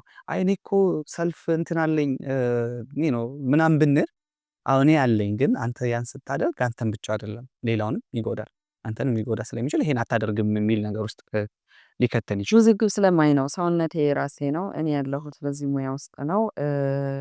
ለብዙሃኑ ብዬ አይደለም። እንደ ግለሰብ ማድረግ የምፈልገውን ነገር ማድረግ እንዳልችል የሚከለክለኝ ነገር የለም የሚሉ ውዝግቦች አሉ። አንዳንድ ጊዜ አንድ ግለሰብ ብቻውን ምንድነው ያው የግለሰብ መብት እንደተጠበቀ ሆኖ ማህበረሰብ ደግሞ ለዘመናት ያቆየው ነገር ምንድነው የቱ ያሸንፋል፣ እንዴት እንግባባለን የሚለው አንዱ የባህሪም ጉዳይ ነው። ቅድም ያልከው ኮንፍሊክት ሲነሳ ወይ ጸብ ሲመጣ የሆነ ግርግር ሲመጣ ነገሮችን የምናይበትና የምንነጋገርበት መንገድም አንዱ የባህሪያችን መገለጫ ነው። እንደ ማህበረሰብ ስድብን ያጥለቀለቀን ቆይ እንነጋገርና እንየው ጉዳዩን ያልነው ወይስ ደግሞ ያው አቀመስ እንባባልነት የሚለው ይሄ ማህበረሰብ እንዲህ ነው እንድንባል ምክንያት ይሆናል። ልክ ነው። አሁን እንዳልኩሽ ነው ስቲል ይሄ ማጨቃጫቂ ነው። ግን እኔ ሲመስለኝ ማህበረሰባችን ዲስኮርስ የለመደ አይመስለኝ። መነጋገርን አይደለም መንገርን ዋን ዌይ የሆነውን ነገር ብዙ ጊዜ ሲያጎላ ይሰማኛል። አላቅም ሜቢ እኔ አካባቢ ያየሁት ነገር ሊሆን ይችላል፣ ሌላው ቦታ የተለየ ሊሆን ይችላል። ግን ዲስኮርስ አስፈላጊ ነው። ለምን አንድ ይሄ ዋን ሳይዝ ፊትስ ኦል የሚባል ነገር የለም ዓለም ላይ። አንዴ ተሰፍቶ ለሁሉም የሚበቃ ነገር የለም። ሪሳይዝ ይደረጋል ሁል ጊዜ እንደየሰው እንደለዋሹ ይስተካከላል አይደለ ልብስ። ምክንያቱም ቅድም ያልኩሽ ዘ ሎው ኦፍ ቼንጅ የምንለው የመለወጥ ህግን ማየት አለብን። ስለዚህ አሁን ዛሬ ያወጣነው ህግ ለዘላለም አይሰራም። ለዘላለም የሚሰሩ በጣም ጥቂት ህጎች ሊኖሩ ይችላሉ። እንዳልኩሽ ናቹራል የሆኑ ነገሮች ይቆያሉ። አብዛኛው ነገር ግን ለዘላለም የሚሆኑ ነገሮች አይደሉም። ስለዚህ ነገሮች በተቀየሩ ቁጥር ባህሎችም መቀየር ያለባቸው አሉ ማለት ነው። ለምሳሌ ህገ መንግስት አለን አይደል? ህገ መንግስት ማለት የመግባቢያ ሰነድ ነው። ሁላችንም ሪፕሬዘንት ተደርገን የጻፍንበት ሊሆን ይችላል ፈርመን። ለምሳሌ እኔ አሁን በጣም ደስ ብሎኛል ዘፈን ግልብጥ አድርጌ እየሰማው ማደር ነው የምፈልገው። በቃ ኤክሳይትድ ነኝ ብል ህጉ አይፈቅድልኝም። ጎረቤቴን ግን መረበሽ አልችልም። ያን ህግ ነገ እኔም እንዳልረበሽ ብዬ ፈርሜያለሁ አይደል? ተስማምቻለሁ ከዛ ህግ ጋር። ኮንፍሊክት ኦፍ ኢንትረስቱን ከዚህ አንጻር ማየት ይፈልጋል ማለት ነው። እኔ እፈልጋለሁ ማጮህ፣ ግን ነገ እንዲጮህብኝ አልፈልግም። እንዳይጮህብኝ ደግሞ ህግ እናስቀምጣለን። ከእኛም ጎሎ ነው ማለት ነው ህግ የሚሰራው። ስለዚህ ካልቸሮች ምን መሆን አለባቸው? እንደ ህግ ሪትን የሆኑ ካልቸሮች ሊኖሩን ይገባሉ። ኦራልም ቢሆኑ ለመቀየር ዲስኮርስ ውስጥ ለመግባት ለመተቸት ክፍት መሆን አለባቸው ማለት ነው። ስለዚህ ኦኬ እንደዚህ ሲሆን ለምሳሌ ሰዎችን አክብር አለ አይደል? ክብርን የምንገልጽበት ድርጊት አለ። ሰው ስናክብር ለምሳሌ መነሳት ሊሆን ይችላል። እኔ አንቺ ስትመጪ እነሳልሻለሁ፣ ግን ሰው ፊት አማሻለሁ። አሁን አጌነስት ነው። ስለዚህ ክብር ምንድን ነው የሚለው መነሳት ብቻ ነው ወይንስ የሰውን ዲግኒቲ መጠበቅ ነው ሪስፔክትን መጨመር ነው የሚለውን መነጋገር አለብን። አሁን ያለን ባህል ሰው ሲመጣ ትልቅ ሰው መቆም ብቻ ከሆነ ይህን ባህል ቻሌንጅ ማድረግ አለብን። አሁን ጊዜው መቆም ብቻ አይደለም የሚፈልገው፣ ከዛም በኋላ መሄድ ያሉባቸው ሰው ክብር ሲባል ይሄ ነው የሚል መጨመር መፈለግ አለብን ማለት ነው። በዚህ ዲስኮርስ ነው እያደገ የሚመጣው ማለት ነው። ወደ ግለሰብ ባህሪያት ደግሞ እንመለስ። ለምሳሌ ሆዱ ባዶ ነው ግን እንደው ሰው ያስቀይማል ይላሉ የቅርብ ሰዎች ለአንዳንድ እንደልባቸው ለሚናገሩ ሰዎች። ብዙ ሰዎች ግን ተቀይመው ከዛ ግንኙነት ርቀዋል፣ ወይም እከሌ ማለት እንዲህ ነው ብለው መጥፎ ስም ሰጥተዋል። ሆዱን አላየ ነው እኛ የተናገረው ነገር በቂያችን ነው፣ ምስክር ነው። ክርክር ደግሞ አለ። ሆዱ ባዶ ነው ያለው ሰው ምኑን አይቶ ነው ያንን ያለው? ሆዱን አላየ ነው የተናገረውን እኮ በቃ አሳየን፣ የሰማሁት እሱን ነው ያየሁት እሱን ነው የሚለው ሰው የትኛው ነገር ስለገባው ነው? ሁለቱም እውነታ ያለው ይመስለኛል። ያው በእኔ ግን ብትጠይቅኝ እኔ ከስነ ልቦና አንጻር ባየው በአታችመንት በቁርኝነት አይነት ነው ማየው። ወይንም ቅድም ባልኩሽም በጆዋሪ ዊንዶ የምንየው ይሄ አንኖን የምንለው ድንገተኛ ስቴት ኦፍ ኢመርጀንሲ ላይ ብሬናችን ሲሆን ወይም የአስቸኳይ ጊዜ አዋጅ ሲያውጅ ለብዙ ጊዜ 3 ሪስፖንሶች እንዳሉ ነበር የምናውቀው። ወይ ድርቅ ብሎ ይቀራል፣ ወይ ያመልጣል፣ ወይንም ደግሞ ይታገላል። ለምሳሌ አንዳንድ ሰው ስታስደነግጨው የሚሰነዝር የለ ፋይት ነው ሪስፖንሱ። አንዳንዱ ብርግክ ብሎ ደርቆ የሚቀራለ ፍሪዝ እንለዋለን፣ የሚያመልጣለ። አሁን ሪሰንትሊ የጨመርነው ፎን የሚባል ሪስፖንስ አለ። አራተኛ ፎን ማለት ምን ማለት ነው? ጥቃት ከሚያደርሱብሽ ሰዎች ጋር እነሱም በመለማመጥ ጥቃት እንዳይደርስብሽ ራስሽን የምታደርጊበት መንገድ ነው። ለምሳሌ አንድ የቤት እመቤት ባሏ ይደበድባታል፣ በጣም አግሬሲቭሊ ይደበድባታል። ስለዚህ ምን ልታደርግ ትችላለች? ሮጣ ልትወጣ ትችላለች ከዛ ቤት።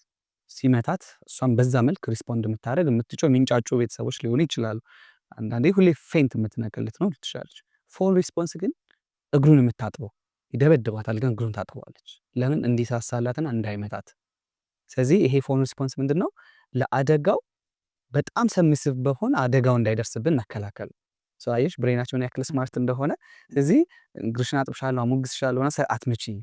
አሁን ዋናው ላለመመታት ነው የማደርገው ስለምወድሻለሁ። የአንዳንድ ሰዎች ሆዱ ባዶ ነው እነሱ ጋር እንዳይመጣ ነው እንዲምራቸው ነው ማለት ነው። ምን ሊሆን ይችላል? ፎን ሪስፖንስ ሊሆን ይችላል ኤክስኪውዝ የሚያደርጉለት ነገ ወደ እነሱም እንዳይዞር፣ ያ ጥቃት ወደ እነሱም እንዳይዞር የሚከላከሉበት። ኦኬ እሷ እኮ አድናኛለች ባለፈው እንዲህ ነው ብላ ጥሩ አውርታለች፣ ስለዚህ አትሊስት እሷን ብናገራት እንኳን ኢንቴንሲቲውን እንድቀንስላት ሊሆን ይችላል ማለት ነው። በኤኒ ሚንስ ግን ቅድም ያልኩሽ ባህሪ ጥናት ላይ 3 ነገሮች አሉ በዋናነት ጤናማ ያልሆኑ ባህሪዎች ላይ 3 ባህሪዎች አሉ። የበዛ ባህሪ ቢሄቪየራል ኤክሰስ የምንለው፣ ያነሰ ባህሪ ኢናዲኩዌሲ፣ ከዛ ደግሞ ልክ ያልሆነ ኢናፕሮፕሬት የምንለው ባህሪ አለ። ይሄ ልክ ያልሆነ ወይንም ኢናፕሮፕሬት የሚባል ባህሪ ቶታሊ መቀየር ነው ያለበት። ለምሳሌ ንዴት አለ አይደል? ንዴትን በእነዚህ በ3ቱ እንየው። ንዴት እና ቁጣ አንድ ነው አይደል? ንዴት ስሜት ነው፣ አንገር ነው። ቁጣ ደግሞ ስሜቱ የሚገለጽበት መንገድ ነው። አሁን ቁጣ አይ በስቷል ትንሽ ቀንሰው አንልም፣ ወይ አንሷል ጨምሮ አንልም። ቁጣ ተው ነው የሚባለው። በቃ ኢትስ ናት ሄልዚ ዌይ ቱ ኤክስፕረስ ዩር አንገር። እንዴትን የምትገልጽበት ጤናማ መንገድ አይደለም ቁጣ። ስለዚህ እኔ እኮ ስለተናደድኩ ነው የመታሁሽ ይቅርታ ቢል ኖ መማታት አትችልም። ብትናደድም ስሜት የምትገልጽበት ሌሎች መንገዶች መጨመር አለብህ እንጂ ንዴትህን በመማታት መግለጽ ይሄ ኢንአፕሮፕሪየት ቢሄቪየር። ቀንሰው መማታትን በኃይለኛ የምታጮለኝ ከሆነ ቀስ አድርጋ አጮለኝ ምናምን አይደለም የሚሆነው። አልበዛምም አላነሰምም፣ ልክ አይደለም። አንዳንድ ባህሪዎች ኢንአፕሮፕሪየት ናቸው። ስለዚህ ምንድን ነው መደረግ ያለባቸው? ቶታሊ አቮይድ ነው መደረግ ያለባቸው፣ መተው ነው ያለባቸው። ይሄ ኢንአዱኬት ቢሄቪየር የምንለው ነው ማለት ነው። አሁን እንዳልሽ ሰው ማስቀየም ኢንአፕሮፕሪየት ነው። ያነሰም አይደለም የበዛም ባህሪ አይደለም፣ ልክ ያልሆነ ባህሪ። እነዚህ ልክ ያልሆኑ ባህሪዎች ልከኛ ወደ ሆነው መለወጥ ነው ያለባቸው። ምንም አይነት ማስታመም አያስፈልግም ነው። አንዳንዴ ማነስ ሊያጋጥም ይችላል፣ የባህሪ ማነስ። ለምሳሌ ሰዎች ስለሚተቹኝ ከቤት አልወጣም ቢል አንድ ሰው መውጣቱ ምንድን ነው ያደረገው? አሳነሰ። ስለዚህ ምንድን ነው የሆነ ያነሰ ባህሪ አይደል?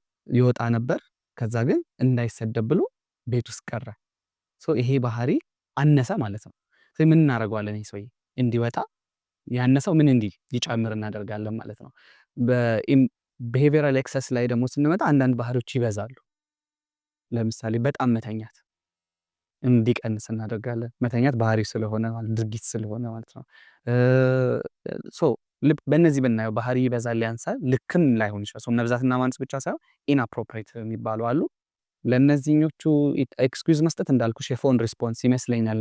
ጥናት ይደረግ አላውቅም፣ ግን ለእኔ እንደዛ ነገ እኔም ጋር እንዳይመጣ ያ ተናጋሪ ሰዎችን ነው ባይዘው እንደዚህ የምንላቸው የምናስታመማቸው ኃይለኞች ስለምንፈራን ፊር ነው። ፊር ደግሞ ካለውስ ፎን ሪስፖንስ ማለት በዛኛው ደግሞ በኩል ባለጌ ማለት ነው። ምን መሸፋፈን ነው የሚሉ ደግሞ ሌሎች ሰዎች አሉ። ፊት ለፊት ማውራት ነው እያልን ይኖር ነው። መቼም ስለ ባህሪ ሲነሳ ብዙ ጊዜ ያልከው ነው ራሱ ባለቤቱ አምኖታለሁ ያላመነውም ወይ ሌላ ጉዳይ ሆኖ፣ ግን ፍርዶች አሉ። ከዳር ሆነን ከነዚህ ሰዎች ጋር የምንኖር ሰዎች ወይ ፊት ለፊት ተናጋሪ ነን ወይ ያስታመምን ነዋሪ ነን፣ እየተለማመጥን ቅድም ያልከውን መንገድ አስቤው አላውቅም ነበር የተባለው ይሄ ምድብ አለ። ግን አሁን ባህሪን ስናስብ በእርግጥ እዚህ ሙያ ውስጥ በደንብ ትኩረት ኖሮ ትኖራለህ ትሰራለህ ብዬ ስለማሰብም ነው። በጣም ያስገርም የሰው ባህሪ አለ ስታስበው ነው ያስገርመን። እኔ ሰው በራሱ ስለሚያስገርመኝ የሚያደርጉት ባህሪዎች ሁሉ ያስገርሙኛል። የባህሪ ማነሶች ያስገርሙኛል። አንዳንዴ ማለት ትንንሽ ነገሮችን ፈርቶ ራስ ላይ ከባድ ውሳኔ መወሰን አለ አይደለ? ሰዎች አንዴ እጄን አውጥቼ ሳወጣ ክፍሉ ስለሳቁብኝ ህይወቴን ሙሉ ከዛ በኋላ ፐብሊክ ስፒኪንግ ማቆም። አሁን የባህሪ ማነስ በጣም ያስገርማል። ይሄን የፈራ ነው እኮ እዛች ጋር የነበረው 3-4 ልጆች እንዳይስቁ ነበር። ከዛ ግን ህይወታችንን ሙሉ ከስንት ነገር እንደሚያግደን እዩ። በጣም ይሄ የሚያስገርም ባህሪ ነው። አንዳንዴ ደግሞ ሰዎች ትንሽዬ ነገር ራሳቸውን ለመከላከል ብለው የሚበረግጉ ሰዎች፣ ሰው መበረገግ እንዴት ነው ቃሉ? ድንግጥ ብሎ ቶሎ ሪአክት ማድረግ ነው አይደል? አንዳንዴ ደግሞ የመበርገግ ሪአክሽኖች ያስደንቁኛል ለትንሿ ነገር። ያ ነገር ከዚህ በፊት ሜይ ቢ በጣም ከባድ አደጋ ደርሶባቸው ሊሆን ይችላል። አሁን እሷን የምትመስል ትንሽ ትሪገር ሲያዩ የበዛ እንደውም በፊልሞች ምናምን ማያቸው ነበሩ። ለምሳሌ ከወታደር ቦታ የመጡ ሰዎች ከጦርነት ምናምን የሆነ ነገር ከተኮሽ ምናምን ወይንም የሆነ ድምፅ ካሰማሽ ኃይለኛ ድምፅ ሪአክት ያደርጋሉ። ከዚህ ሰዎች ይስቃሉ አይደል? ምክንያቱም ለዛች ለተፈጠረችው ለትንሽዬ ሜይ ቢ ርችት ሲተኮስ ሊሆን ይችላል ያልተመጣጠነ ምላሽ ሲሰጡ ሰዎችም ይስቃሉ አይደል? አንዳንዴ እንደሱ በማድረግ ፋን የሚያደርጉ ሰዎች አሉ። ልክ ነው ብዬ አላስብም። ኢንክሉዲንግ ፕራንክ የሰውን ትሬሽሆልድ በጠበቀ መልክ ነው መሆን ያለበት። ካልበዛ ሊጎዳን ይችላል። አካላዊ ይሄ ወድቆ መጋጨቱ ምናምን ሳይሆን ኢሞሽናል ድንጋጤው በጣም የበዛ ሆኖ ይጎዳ ይችላል። ፕራንኮቻችንን መጠንቀቅ አለብን። ኤክሰስም ሲሆን ያስደንቅሻል፣ አንዳንዶቹ ያስገርምሻል። እንዴት ሰው ለዚች እንደዚህ ሪያክት ያደርጋል ልትይ ትችላለሽ። በጣምም ሲያንስ ያሳዝንሻል። ሁለቱ ኤክስትሪሞች ያስደንቁኛል። ዞሮ ስለ ባህሪ ስናነሳ እኛ ራሳችን ከራሳችን ጋር ላለን ግንኙነትና ደግሞ በአብላጫው ከሌሎች ሰዎች ጋር ላለን ግንኙነት ሰላማዊና ጤናማ መሆን ነው አይደል ላይ ትኩረት የምናደርገው። ለምሳሌ ወደ ትዳር ግንኙነት ሰዎች ከመግባታቸው በፊት መጠናናት ይላሉ። መጠናናት በዋነኝነት እንግዲህ ባህሪን መሰረት ያደረገ ነው። አንዳንድ ሰዎች ባህሪው ፊት ለፊት የሚታይ አይደለም፣ ገብተን ተጋፈጠው ከዛ እናስተካክለው ይላሉ። አጭር ጊዜ ይወስዳሉ። አንዳንዶች ደግሞ መጥፎ ነገርም ቢኖር እየተራረም እየተማማርን ቅድም ያልከው ይሄ ፊክስ እያደረግን እንሄዳለን የሚል ውሳኔ ሊኖራቸው ይችላል። የቱ ተመካሪ ነው? እንዳልኩሽ በእኛ በስነ ልቦና ሳይንስ ውስጥ አንመክርም፣ ምክር የለም አይደል? የመምከር ሳይንስ አይደለም፣ ይሄ ነው የሚል የለም። በሰውየው ጫማ ውስጥ ሆነን እሱ ለራሱ ፊት የሚያደርገውን ባህሪ እንዲያመጣ ነው የምናደርገው። አንዳንድ ሰው የመነጋገር ችግር አልነበረም የነበረበት ራስን የማስቀደም ችግር ነበር ያለበት። ይህን ሰውዬ ስንነጋገር የምናደርገው ይሄ ሞዴል ኦፍ ሰልፍ በጣም ሀይ ነው ለራስህ የምትሰጠው ቦታ። ስለዚህ ትንሽ ቀንሰውና እኩል ብትሆን ጥቅምህ ይበዛል ሊሆን ይችላል። ያንዳንዱ ደግሞ ሰዎችን አግኖ ነው የሚያየው። ስለዚህ ትንሽ ቅድም ያልኩሽ የበዛ ባህሪ ያላቸውን እንዲያንሱ ያነሰውን እንዲመጣ እናደርጋለን። ግን እንዳልሽው እኔ እናጥናውና እንጨርስ ቢባል እኔ ራሴ ከራሴ ጋር ብዙ ዓመት ኖሬያለሁ። ራሴን አጥንቼ ያልጨረስኩት አይደለም ሌላ ደግሞ ራሱን አጥንቶ ያልጨረሰን ሰው አጥንቼ ልጨርስ ማለት ነው። ስለዚህ የሚሻለው ብዬ የማስበው ችግር የመፍታት ኮንፍሊክት ማኔጅመንት፣ ኮሚኒኬሽን፣ እነዚህ የተግባቦት የችግር አፈታት እንትኖቻችንን ማሳደግ፣ መደማመጥ እና ደግሞ ሰዎች ፍጹም እንዳልሆንን ኢምፐርፌክሽን እንዳለን መንገር፣ ባውንድሪያችንን ማሳወቅ። እኔ ብዙ ነገር ብታደርጊ እንትን እላለሁ፣ ችግር የለም ኤክስኪውዝ ላደርግ እችላለሁ። እነዚህ ግን ማልደራደርባቸው ገደቦቼ ናቸው የሚለውን ሰው ሲጠናና ባውንድሪውን ቢጠናና ምንድነው የዛ ሰው በቃ የማይነቃነቅ ምሰሶዎቹ ምንድን ናቸው እነሱን ማወቅ። ሰው እነሱን አትነካኪ። ሁለተኛ ደግሞ ይሄ ሴፍ ስፔስ መሆን፣ መጠናናት ለኔ እሱ ነው። አንዳችን ለአንዳችን ምቹ ቦታ መሆን ነው። ምቹ ቦታ ኢን ሴንስ ሰዎች ሁለት ጊዜ ራሳቸውን አጋልጠው ሰዎች ፊት ይቀርባሉ። ለምሳሌ ቮልነራቢሊቲ እንለዋለን። ስንወለድ ምንም ማድረግ ማንችል ህፃን ልጅ ነን። ፊዚካሊ ኑድ ነን፣ ኢሞሽናሊ ኑድ ነን። ኒዳችንን ማሟላት አንችልም። ሶ ራሳችንን አጋልጠን አምነን ማን ጋር እንሄዳለን? አሳዳጊ ወይም ወላጅ ጋር እንሄዳለን። ሶ እነሱ ለእኛ ሴፍ የሆነ ኤንቫይሮንመንት ከፈጠሩልን፣ ሰላማዊ የሆነ ምቹ የሆነ አካባቢ ከፈጠሩልን ጤናማ ልጅ ሆነን እናድጋለን። እንደዛ ራሳችንን መንከላከል በማንችልበት ሰዓት ደግሞ እሱን አድቫንቴጅ ተጠቅመው ከጎዱን፣ ምክንያቱም ስለማንመልስላቸው አቅማችን ከነሱ እኩል ስላልሆነ ዝም ብለው ቢያጋጩን ምን እንሆናለን? የእኛን ፊውቸር ያበላሹታል ማለት ነው። ልክ እንደዛው ሁለተኛ ጊዜ ቮልነራብል ከምንሆንባቸው ጊዜዎች ዋነኛው ሪሌሽንሺፕ ነው። ፊዚካሊ መልሰን ኑድ የምንሆነው እዛ ሰው ጋር ነው። ኢሞሽናሊ ኑድ የምንሆነው ራቆት የምንቆመው በስሜት በአካል በስብዕናም በምንም ሰው እዛ ሰው ፊት ነው ኑድ ሆነን የምንቀርበው፣ ራቆት ሆነን የምንቀርበው። ይሄ ሰውዬ ራሴን አጋልጬ እሱ ፊት እንድቆም የሚያስችል ምቹ አካባቢ ከፈጠረልኝ በቃ መጠናናት እሱ ነው። አንዳችን የአንዳችን ምቹ ቦታ መሆን ነው። እሱን መፍጠር ከቻሉ ጥሩ ነው ማለት ነው። ስንጠናና አንዳችን ለአንዳችን ህመምን ቢኖራቸው የምናክመው ሰውዬ እንጂ ልንጎዳቸው የምንለው ሰውዬ አለመሆናችንን እንዲያውቁ ብናደርግ፣ ባውንድሪዎቻችንን ብናቅ፣ ችግር አፈታቶቻችን ላይ ብንነጋገር እሱን ሪከመንድ አደርጋለሁ። ስለ ባህሪ ስናነሳ አሁንም አንድ ማነሳለህ ነገር መጥፎ ያልሆኑ ባህሪዎች ናቸው ብዙ ጊዜ ጎልተው የሚታዩት። ትኩረትም የምናደርገው ስለ ሰዎችም ስናወራ እነኛን ነገሮች ነው ለቀም የምናደርገው። ስለ ራሳችንም እንደዛ ጥሩ ባህሪ ያላቸው የተባሉ ሰዎች፣ ተወዳጅ ማንነት አላቸው የተባሉ ሰዎች ከነ ድርጊቶቻቸው መጠበቅና ማስጠበቅ እስከ እድሜ ልካችን ስራ ነው አይደለ? ስጦታ ነው ሆነ ከላይ የተሰጠ ስጦታ ነው። በቃ እሱ ምንም ብታደርጉት ትዕግስተኛ ነው የተባሉ ሰዎች አልተቀየሩ። ድንገት የሚቀይራቸውስ አጋጣሚ አይኖርም? ይሄ መጥፎ ወደምንላቸው ባህሪያት ወይም ከዓለም ጋር ከማህበረሰቡ ጋር አያዘልቋችሁ ብለን የለየናቸው ባህሪያት አሉ። ወደዛ የመለወጥ እድል የነበራቸው ሰዎችን አልተመለከትንም። በጣም ትክክል 100%። ምክንያቱም እኛ የቃሎቻችን ውጤት ነን ይባላል። ይህን ስል እንደ ሞቲቬሽናል እንትን እንደሆነው እንደሱ አይወሰድብኝና ሰዎች ይመጣና እሷ እኮ ጨዋ ናት መባል በራሱ ጨዋ እንድንሆን ያደርጋል። ግን ጨዋነት ምንድን ነው? ኒዶቼን አለመናገሬ ነው ጨዋ ያስባለኝ? እኔ ስፈልግ ዝም ማለቴ ነው ጨዋ ያስባለኝ? ስለዚህ ናት መባሌ ብቻ አስሮ የሚያስቀምጠኝ። ሌብሊንግ ብዙ ጊዜ እስር ናቸው። እሱ እኮ ኃይለኛ ነው ምባል ከሆነ ሁል ጊዜ የሆነች ነገር ሲመጣ ኃይለኛ አለመሆን አልችልም። ለምን? ለዛ ለተቀመጠልኝ ስታንዳርድ ፊት ማድረግ እፈልጋለሁ። ስለዚህ እነዚህ ሌብሊንጎች ጥሩ አይደሉም። በቃ ሰው ብዙ አይነት ወሮች እንኳን ይፈራረቃሉ አይደል? በአመት ውስጥ ስንት አይነት አለ? ብዙ አይነት 4 ወራት አሉን አይደል? ልክ እንደዛው ወቅቶች የኛም ወቅት አለ የምንለዋወጥባቸው። ስለዚህ አንዳንዴ ደግም ብሆን ክፉ መሆንባቸው ጊዜዎች አሉ። ክፉም ብሆን ደግ መሆንባቸው ጊዜዎች አሉ። ስለዚህ ሁለቱን ማመጣጠን ሚዛን የመስጠት ነገር ነው የሚያስፈልገው። ሰዎችን ግን ሰብሰብ እሱ ክፉ ነው ካለው ሰውየው ፊክስድ ማይንድ ሴት እንለዋለን። ፊክስ እናደርገዋለን። በቃ እንዲህ ነኝ እንዲል አይ አም ስቴትመንት እኔ እኮ ሀዘንተኛ ነኝ ነው አይ ፊል ሳድ ሀዘን ይሰማኛል።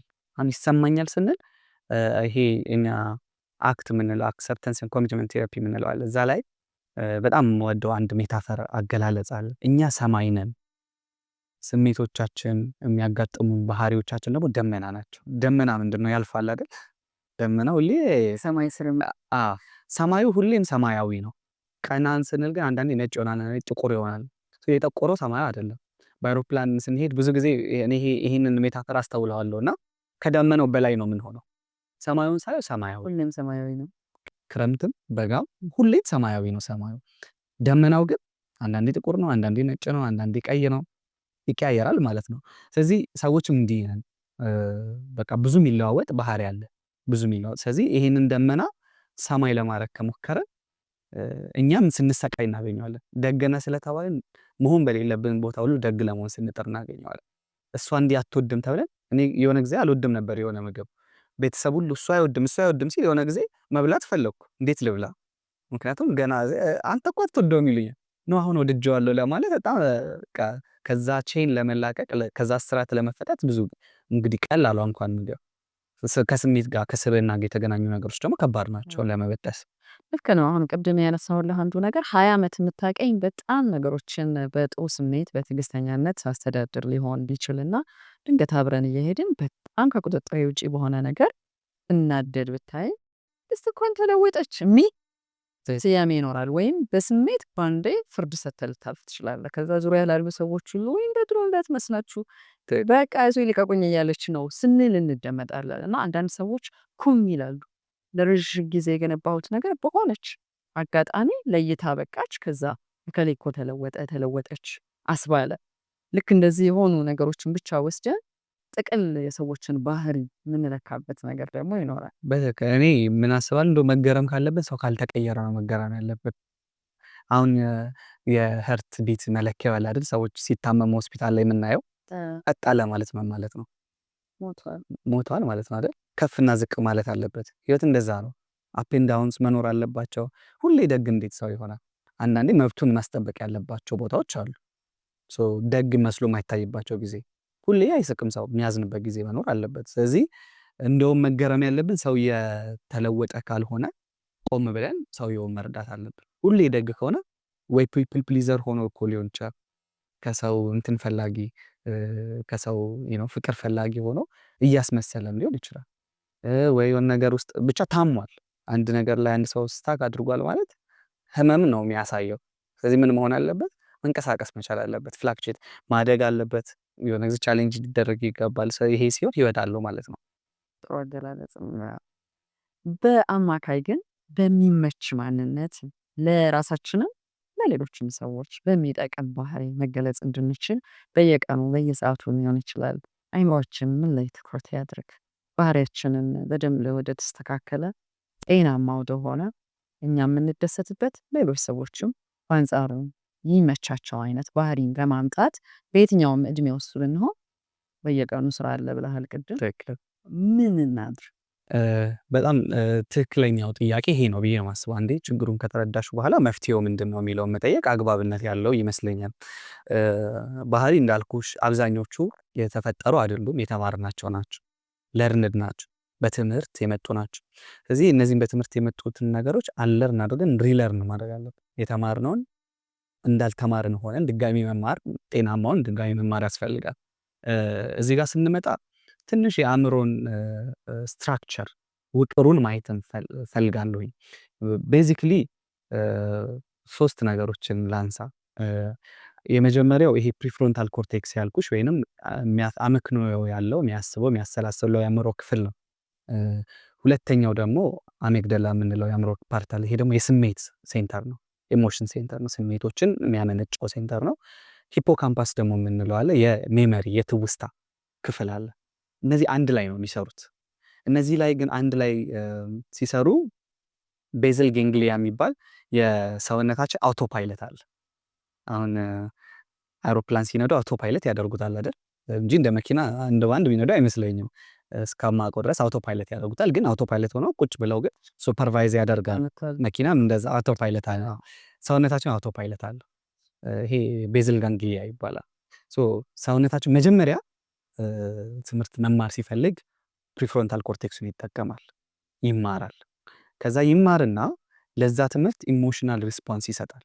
የስሜት ይሄን ስማር ምን ተሰማኝ፣ ደስ አለኝ፣ ከፋኝ ሊሆን ይችላል። ይሄ የተማረው ነገር ሲደመር የስሜት ምላሹ ከአሜግዳላ የሚወጣው ወደ ምን ይሄዳል? ወደ ሂፖካምፓስ ይሄዳል። ወደ ሚሞሪ ሴቭ ይደረጋል። አሁን ኢሞሽናል ሚሞሪዎች ናቸው። ይህን ሳደርግ ደስ ይለኛል የሚል ይመጣል ማለት ነው። ከዛ በኋላ ይሄን ነገር ሁል ጊዜ ስናደርገው አእምሯችን በማኑዋል ሲስተሙ መስራት አይችልም። ለምን? ብዙ ነገር ቢሊየንስ ኦፍ ዴታስ ነው በየቀኑ የሚመጡት። ባይዘዌይ ብሬናችንን አንደርስቲሜት ስለምናደርገው ነው እንጂ። ስለዚህ አንድ ሰው ወደ አውቶ ፓይለት ሲስተም መቀየር አለበት። አንዳንድ ባህሪዎቹ ለምሳሌ መጽሐፍ ስጽፍ መጀመሪያ ፕሪፍሮንታል ኮርቴክስ ነው የምጠቀሙ። በጣም ኤግዞስቲንግ ነው፣ ኢነርጂ ይወስዳል፣ ያደክማል። ባይዘዌይ ማጥናት ድሮ እኔ ብዙ በላ ነበር ሳጠና፣ ብዙ ኢነርጂ ከሰውነቴ ይወስዳል። ሰውነቴ ሴቭ ማድረግ አለበት። ስለዚህ 2 ቀን 3 ቀን 4 ቀን እጄን ትሬን እያደረገ ወር 6 ወር ከዛ እጄ ይለምዳል አይደል? ለመደምለው ይሄንን ሁሌ ኢነርጂ የሚፈልገውን የማኑዋል ሲስተም ወደ ቤዝል ገንግሊያ እንልከውና አውቶ ፓይለት ይሆናል። ከዛ ለመጻፍ ማሰብ አይጠበቅብኝ፣ አውቶማቲክ ይሆናል። አውቶሜትድ እናደርገዋለን ማለት ነው። መራመድ የመጀመሪያ ልጃችን ሲቆም የሚሰማን ስሜት፣ አንድ እግሩ ስትቀድም እንዴት እየተሰቃየ እንደሚያነሳት። ከዛ ይሄ ብዙ ኢነርጂ ይወስዳል። ብሬን ብዙ ስፔስ ይወስዳል።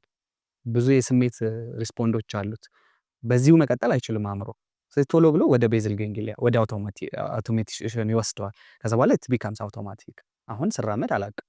መኪና ስለማመድ ነዳጁ፣ ማርሹ፣ ስፖኪዮ ግራ ነው የሚገባኝ። 1 ሰዓት ነድቼ ስወጣ በጣም ራሴን አሞኝ ነው የምመጣው። እንዴት ነው ሁሉ ነገር ሰው የሚያደርገው ምናምን ታያለሽ አይደል? አንድ የመኪና አሰልጣኝ በፊት ነው የምልህ፣ ወደ ታች ምን ትሰሪያለሽ? ለሴት ነው ጉዳይሽ ይላል። ብዙ ሰዎች ኤክስፔሪንስ ይላል። ለምን ሳይክልም ስንነዳ እግርህን አትየው ፊት ለፊት እንዴት ምክንያቱም እዚህ ጋር ምን እየተካሄደ እንደሆነ ራሽናል ብሬኔ ነው እየተጠቀምኩ ያለው። ከዛ ዋንስ ግን 3-4 ሳምንት ካደረግኩት በኋላ አእምሮዬ በልሄን ሁሉ ኢነርጂ እየሰጠው አልችልም፣ ስለዚህ ወደ አውቶሜሽን እንላከው ይላል። ስለዚህ ቤዝል ጋንግሊያ ነው ከዛ በኋላ የሚመራው ማለት ነው። አእምሮ ስትራክቸሩን ከተረዳ ነው ድርጊቶች ገና ስንማራቸው ኤግዞስቲንግ ናቸው፣ አድካሚ ናቸው እንትን ይላሉ። ከዛ ግን ሰውነት እንዲህ ሆኖ መቀጠል ስለማይችል የመጀመሪያ 2 ሳምንት ላይ በጣም ይቸገራል። ምን ያክል ጊዜ የሚፈጃል ባህሪን ለመቀየር የሚል ማየት ስላለብን ከ3 እስከ 6 ጊዜዎች ላይ በቃ ኮምፎርታብል እየሆን እንመጣለን። ከ2 እስከ 3 ወር ውስጥ አንድ ባህሪ ኮንሲስተንትሊ ካደረግነው ወደ ቤዝል ገንግሊያ ይሄዳል። ከዛ ማሰብ አይጠበቅብንም። እኔ ይሄንን ሞክሬዋለሁ፣ አሰለጥናለሁ ልጆችና ስለ ኒውሮፕላስቲሲቲ ወይንም ብሬንን ሪዋየር ስለማድረግ እየተማረ ለምን ሌፍቲ ያንሆንም ተባባልን። ለምን በግራ አንጽፈው? 3 ሳምንት ነው ትሬኒንጋችን የሚወስደው። ስለዚህ ሁላችንም በግራኝ የመጀመሪያ ቀን ሳየው እጄ አይታዘዝልኝም፣ በጣም ያደክማል። ከኤ እስከ ዜድ ለመጻፍ ልጅ ሆነን ለምን እንደምናለቅስ ገባኝ። አደልቶኝ ራሱ ከኤ እስከ ዜድ ሰለቸኝ። ከኤ እስከ ዜድ እንደዚህ ጻፍኩኝ 5 ዳሽ ኤን 5 ጊዜ ቢን 5 ጊዜ ልጽፍ ነው ያሰብኩት። መጨረስ አልቻልኩም። በጣም እጄ ይዝላል፣ ይደክመኛል። በቃ የልጅ ባህሪ ያሳየው ማለት ነው። ግን ኮንሲስተንትሊ ቀጠልኩት። ሰው አይክን ናው ኮምፎርታብሊ አትሊስት ሌፍቲ እንኳን ሙሉ ለሙሉ ባልሆን ጊዜ ቢፈጅ ስሜን መጻፍ፣ የምፈልጋቸውን ነገሮች መጻፍ፣ እስክሪብቶ እጄ ላይ ያዝኩ ጽፋለሁ ማለት ነው እግሬ። ምን አደረግኩት? ይህንን ፕሪፍሮንታል ኮርቴክስ መጀመሪያ ሲወስድ በጣም አድካሚ የነበረውን እጄ ወደ ቤዝል ገንግሊያ እንዲላክ ካደረኩት። ከዚህ በኋላ ሁሌ ኮንሲስተንትሊ ካደረግኩት ግራኝም ቀኝም ሆናለሁ። እንደዚህ አይነት ጓደኞች ደግሞ ብዙ አለኝ፣ ግራኝ ቀኝ የሚሆኑ በሁለቱም የሚስሉ። ይሄ ኬት ነው የሚመጣው? ከድግግሞሽ ሀቢት ወይንም ልማድ ባህሪ የሚፈጠረው በብዛቱ አይደለም፣ በድግግሞሽ። ኢትስ ናት አባውት ኢንቴንሲቲ ይባል ሳባው ኮንሲስተንሲ። ኮንሲስተንትሊ በየጊዜው ሳናቋርጥ ለ3 ወር አንድ ነገር እንድንሆን ለፈለግነው ነገር ካደረግ ችግሩ ምንድን ነው መሆን የፈለግነው የሚለውን ማወቅ ላይ መሰለኝ። ወይም ደግሞ ያ የፈለግነው ነገር ተለማምደን ስንጨርሰው ምን ጥቅም ህይወታችን ላይ ይዞ ይመጣል የሚለው እርግጠኞች አይደለንም። አሁን ቅድም ስለ 3 ሳምንት ነገርከኝ። 21 ቀን ነው አይደል የሚሆነው? 3 ሳምንት አዎ ብዙ ደጋግመን እስከ 21 ቀን ወይም 3 ሳምንት የሆነ ነገርን ካደረግን ባህሪያችን ይሆናል እንላለን። ብዙ ጊዜ ኮምፈርተብል እንሆናለን። ትክክለኛው የሚመጣው 3 ወር ነው። 90 ወር ቀን ነው መሆን ያለበት። 90 ቀን 21ዱ ኮምፈርተብል እንድንሆን እንዳልኩሽ በጋራ የሚሰሩበት ቤዝል ጋንግሊያና ፕሪፍሮንታል ኮርቴክሳችን ምናምን ተሳስበው የሚሰሩበት ነው። ያኔ ብዙ እንደ መጀመሪያው አንቸገርም። 90 ቀን ውስጥ ግን ወደ ሰከንድ ኔቸር አሁን እየነዳን ስልክ እያወራን ሰው እያወራን ኮምፈርተብል እንደሆን ነው ወደዛ እንሄዳለን ማለት ነው። በማይንድ ሴት የስነ ልቦና ማማከርና ስልጠና ማዕከል ውስጥ ያው መምህርና አሰልጣኝና አማካሪም ጭምርና ምን አይነት ሰዎች ይመጣሉ? አሁን ከተማችን ሀገራችን እየተለወጠች ነው። እኔ እንኳን ልጄ እየነገርኩ ነበር አይደል ከዛሬ ዓመት አካባቢ ይህን ስልጠና እንዲያገኝ አድርጌያለሁ። የ10 ዓመት ልጅ በወቅቱ 9 ዓመቱ ነበረ እና ሰዎች እንደ እኔ አስተምሬያለሁ። በጣም ደስ ብሎኛል። ስሞል ወርልድ አይደል? አሁን ያንቺ ልጅ አስተምራለሁ ብዬ አስቤ አላውቅም ነበር። ይገርማል፣ አጋጣሚ ይገርማል። እና እኔም በአጋጣሚ ልጄን ሳመላልስ የማገኛቸውን ወላጆች ዝም ብዬ እጠይቅ ነበር። ምን አይነት የባህሪ ለውጥ አመጡ? ምን ላይ የተለየ ፍላጎት አላቸው? ይሄኛውን ትውልድ ለመገንዘብ እንደውም አንዳንዴ ምን እናወራ ነበረ እዛው ቆመን ባለችን ሰዓት እነሱ የሚፈልጉትን ነገር ለመስጠትና ከነሱ ጋር ለመግባባት ራሳችንን ዝግጁ አድርገናል እኛ ራሱ እንባባል ነበረ። እና እንደው ምን አይነት ትውልድ እየመጣ ነው? ምን እየፈለገ ነው? ምን አይነት ነገርስ መስጠት አለብን የሚለውን እንደ ማጠቃለያ ብናደርገው ደስ ይለኛል። ጥሩ እንዳልሽው ላለፉት 2 ዓመት ደ ማይንድ ሜንቶርስ የሚባል ስነ ልቦና ማማከርና ትሬኒንግ ኮንሰልተንሲ ኢንስቲትዩት ላይ ነው እየሰራው ያለሁት። ተቋሙ ሲከፈት ዋና ዓላማው ምንድነው የሆነው? እኛና አዲሱ ጀነሬሽን መካከል ጋፕ ተፈጥሯል። እኛ ባደግንበት መንገድ እኛ ነርቸር በተደረግንበት መንገድ አይደለም አዲሱ ጀነሬሽን ይሄ ጀነሬሽናል የሆነው ነገር ሳይክል ብሬክ መሰበር አለበት የሚል ቪዥን ይዞ ነው የመጣው ማለት ነው። በዋናነት የምንሰራው የልጆች የማይንድ ሴት ትሬኒንግ ላይ ነው የምንሰራው። ከዛ በመቀጠል ደግሞ የወላጅነት ስልጠና ላይ ምክንያቱም ቅድም እንዳልኩሽ ነው ልጁ ራቆቱ መጥቶ የሚቀመጠው ወላጁ ላይ ነው። ባልታጠበ እጅ ንጹህ ነገር ከነካሹ ይቆሻል መልሶ።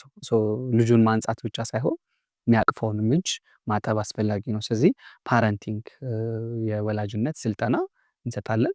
ከዛ ደግሞ የወላጅነት ስልጠናው ካለ ደግሞ ችግር እንድናያደርግ ስልጠናው የሚረዳን እዚህ ጋር ያለው እውቀት ደግሞ አይቀይርም። ሰው ኢንፎርሜሽን ሰውን አይቀይርም። ዊዝደም መሆን አለበት፣ አፕላይድ መሆን አለበት። እሱ ደግሞ ወደ ስነ ልቦና ማማከሩ ሊንክ ማደረግ ስላለበት እነዚህን 3 ነገሮች ነው በዋናነት የምንሰራው። የህፃናት የማይንድሴት ትሬኒንግ፣ የወላጆች ስልጠና፣ የሚያስፈልጋቸው ልጆች የሚሆኑ ወላጆች ደግሞ የአእምሮ ጤና እክል ካላቸው እሱ ላይ ደግሞ የምንሰራ ይሆናል። እክል ባይኖርም ፕሪቬንሽን ኢዝ ሞር ዛን ኪውር እንላለን አይደል? ታሞ ከመማቀቅ አስቀድሞ መጠንቀቅ። ስለዚህ እንዳለመታደል እኛ ሀገር ቴራፒ ሆስፒታል ምናምን ታመን አልጋ ላይ ወድቀን ካልሆነ ስለማንሄድ ነው እንጂ ያኔ ብዙ ብር እናወጣለን። ቀድመን በአመት 2 የስነ ልቦና ባለሙያ ጋር ሄደን ብናማክር፣ ጤና ጣቢያዎች ላይ ሄደን ቼክ ብናደርግ በኋላ ከምናወጣው ነገር በብዙ ሴቭ ያደርገናል ብዬ አስባለሁኝ። እና ለእነሱም ማማከር እክል ካለ እሱን አብሮ ሰፖርት ማድረግ የድርጅታችን ዓላማ ነው ማለት ነው። ምን አይነት ልጆች እየመጡ ነው ወደሚለው ጥያቄ ሳልፍ በጣም ከባድ ነው። በጣም ከባድ ነው ኢን ሴንስ ልጆቻችን እኛ የሚያስፈልገን ነገር አይደለም አሁን የሚያስፈልጋቸው። ለምሳሌ እኛ ስናድግ ልብስ፣ ጫማ፣ ምግብ፣ መጫወቻ ነበር አይደል? በጣም አስፈላጊው ትልቁ ጉዳይ የነበረው ወላጆቻችን ጊዜ ነበራቸው። አትሊስት እናቶቻችን የቤት እመቤቶች ነበሩ። የአብዛኞቻችን በ90s ምናምን ብንሄድ ከዛም በፊት። ስለዚህ ይሄ አፌክሽን ኢሞሽናል አታችመንት ቁርኝነቱ ምናምን ጥሩ ነበር ማለት ነው። እሱ ስላላጣ ነው እኛ ለልጃችን መስጠት የፈለግነው ምንድነው? ማቴሪያል ነው። አሁን ጥሩ ትምህርት ቤት ነው በሚሊዮን ነው የሚከፈልላቸው። ጥሩ ልብስ ነው የሚገዛላቸው። መጫወቻ ቤቱ ሞልቷል። መሸጫ ስቶር ነው የሚመስለው። ግን ወላጅ ቢዚ ነው ይሄን ለማሟላት። እናትም አባትም የሉ። ስለዚህ ኢሞሽናል ኒዳቸው በጣም ይጎዳል ማለት ነው። ስለዚህ እኛ አሁን ከፊዚካል ኒድ ወደ ኢሞሽናል ኒድ እንዲሸጋገሩ አይደለም ፍላጎታችን፣ ሁለቱንም አሟልተው እንዲያድጉ ነው ማለት ነው። አዲሱ ጀኔሬሽን ላይ ወላጆች እንዲያስተውሉት የምፈልገው ነገር ቁሳቁስ ብቻ ሳይሆን እነሱንም ጊዜያቸውንም አብሮነታቸውንም ከሰዎች ጋር ያላቸውን ኮኔክሽንም አብረው ቫልዩ አድርገው እንዲያሟሉላቸው። አሁን አርባናይዜሽኑ በራሱ ሰው ይለያያል አይደል? ኮሚኒቲዎች ይፈርሳሉ፣ እንበታተናለን። ጎረቤታችንን አሁን ወደ አለማወቅ የኢትዮጵያ ብሎም የአፍሪካ መገለጫው አንዱ ኮሙናሊዝም ነው፣ የጋርዮሽ ኑሮ ነው የለመድነው። አሁን ወደ ኢንዲቪዥዋሊዝም ሽፍት ስናደርግ ትራንዚሽን ላይ ሰው እንዳንጎዳ ወይንም ማቻቻል እንድንችል ከጎረቤት ጋር መተዋወቅ ይባላል። ከሩቅ ዘመድ የቅርብ ጎረቤት ብታመም ሩቅ ያለ ዘመድ አይደለም የሚደርስልኝ። ስለዚህ ኮሚናል የሆነውን ነገርም ልጆቻችን እንዲያውቁ። ስለዚህ ከባህላችን መጥፎውን ትተን ጥሩዎቹ ሙሉ ለሙሉ የሚዘጋ ሰው አለ። ኧረ እኔ ከዚህ ባህል ብሎ የሚላቀቅ ሰው አለ። እሱ ጥሩ አይደለም። ምክንያቱም ባህል ሲነሳ ካለው ጂኦ እንትን ጋር አብሮ ነው የተነሳ፣ ከሎኬሽናችን ጋር ከምናችን ነው። አሜሪካን ሀገር ያለ ካልቸር ኢትዮጵያ ውስጥ መተን ኢምፕሊመንት እናድርገው ብንል አይሰራም። ምክንያቱም እዛ ያለው ፊዚካል ኢንቫይሮንመንቱ እና እዚህ ያለው አንድ አይደለም። ስለዚህ እዚህ የምንለብስበትና እዛ የምንለብስበት እኩል ላይሆን ይችላል ማለት ነው። እዚህ ኮሚኒኬት የምናደርግበትና እዛ የምናደርግበት አይመሳሰል ይችላል። ስለዚህ እሱንም ጠብቀን ከባህላችን ጥሩን ማሻገር፣ መጥፎውን ደግሞ በዲስኮርስ መቀየር፣ ዲስኮርስ መልመድ፣ መነጋገር፣ ሀሳብ ላይ መተቻቸትን መልመድ፣ ፖዚቲቭ በሆነ ገንቢ በሆነ መንገድ እርስ በርስ መተቻቸትን ብንለምድ እሱ ጥሩ ትውልድ ያመጣል ብዬ አስባለሁ። አዲሱ ትውልድ ደግሞ ለሱ በጣም ግልጽ ነው። ቴክኖሎጂ ያለው ዲጂታል ሊትሬሲው በጣም ሀይ ነው። ከዓለም ጋር ግንኙነቱ ከፍተኛ ነው። ስለዚህ ኒዱም በዛው ልክ ነው። ለአዲሱ ጀኔሬሽን ኒድ ዝግጁ ነን ወይ የሚለው ራሳችን ብንጠይቅ ጥሩ ነው ብዬ አስባለሁ። ሁላችንም ይሄን መጠየቅ አለብን። በጣም ቆንጆ ቆይታ ነበር ያደረግነው። ህይወት የሚሸት በላይፍ ሚዲያ ቻናላችን ልክ እንደዚህ በተለያየ ዘርፍ ያሉ እንግዶችን እውቀታቸውን፣ ስነ ምግባራቸውን ከዛ ባለፈ ደግሞ እንደ ማህበረሰብ ቢሆን ጥሩ የሚሉትን እይታቸውን የምናጋራበት ቆይታ ነው። ከአላዛር ተስፋዬ የስነ ልቦና ማማከርና አሰልጣኝ ጋር ጥሩ ቆይታ አድርገናል። እንደምትወዱትም እንደዚሁ እንተማመናለን። ላይፍ ሚዲያ ቻናላችንን ለምትወዷቸው አጋሩ፣ እናንተም ሰብስክራይብ አድርጉ። ከኛ ጋር ቆይታ ካላችሁ ደግሞ ከተለያዩ መሰል እንግዶች ጋር ጥሩ ቆይታ ስለሚኖረን እሱኑ የኮመኮማችሁ አብራችሁን ትዘልቃላችሁ ማለት ነው። ለነበረን ጊዜ ከልብ እናመሰግናለን። ትዕግስት በጋሻው ነበርኩ። መልካም ጊዜ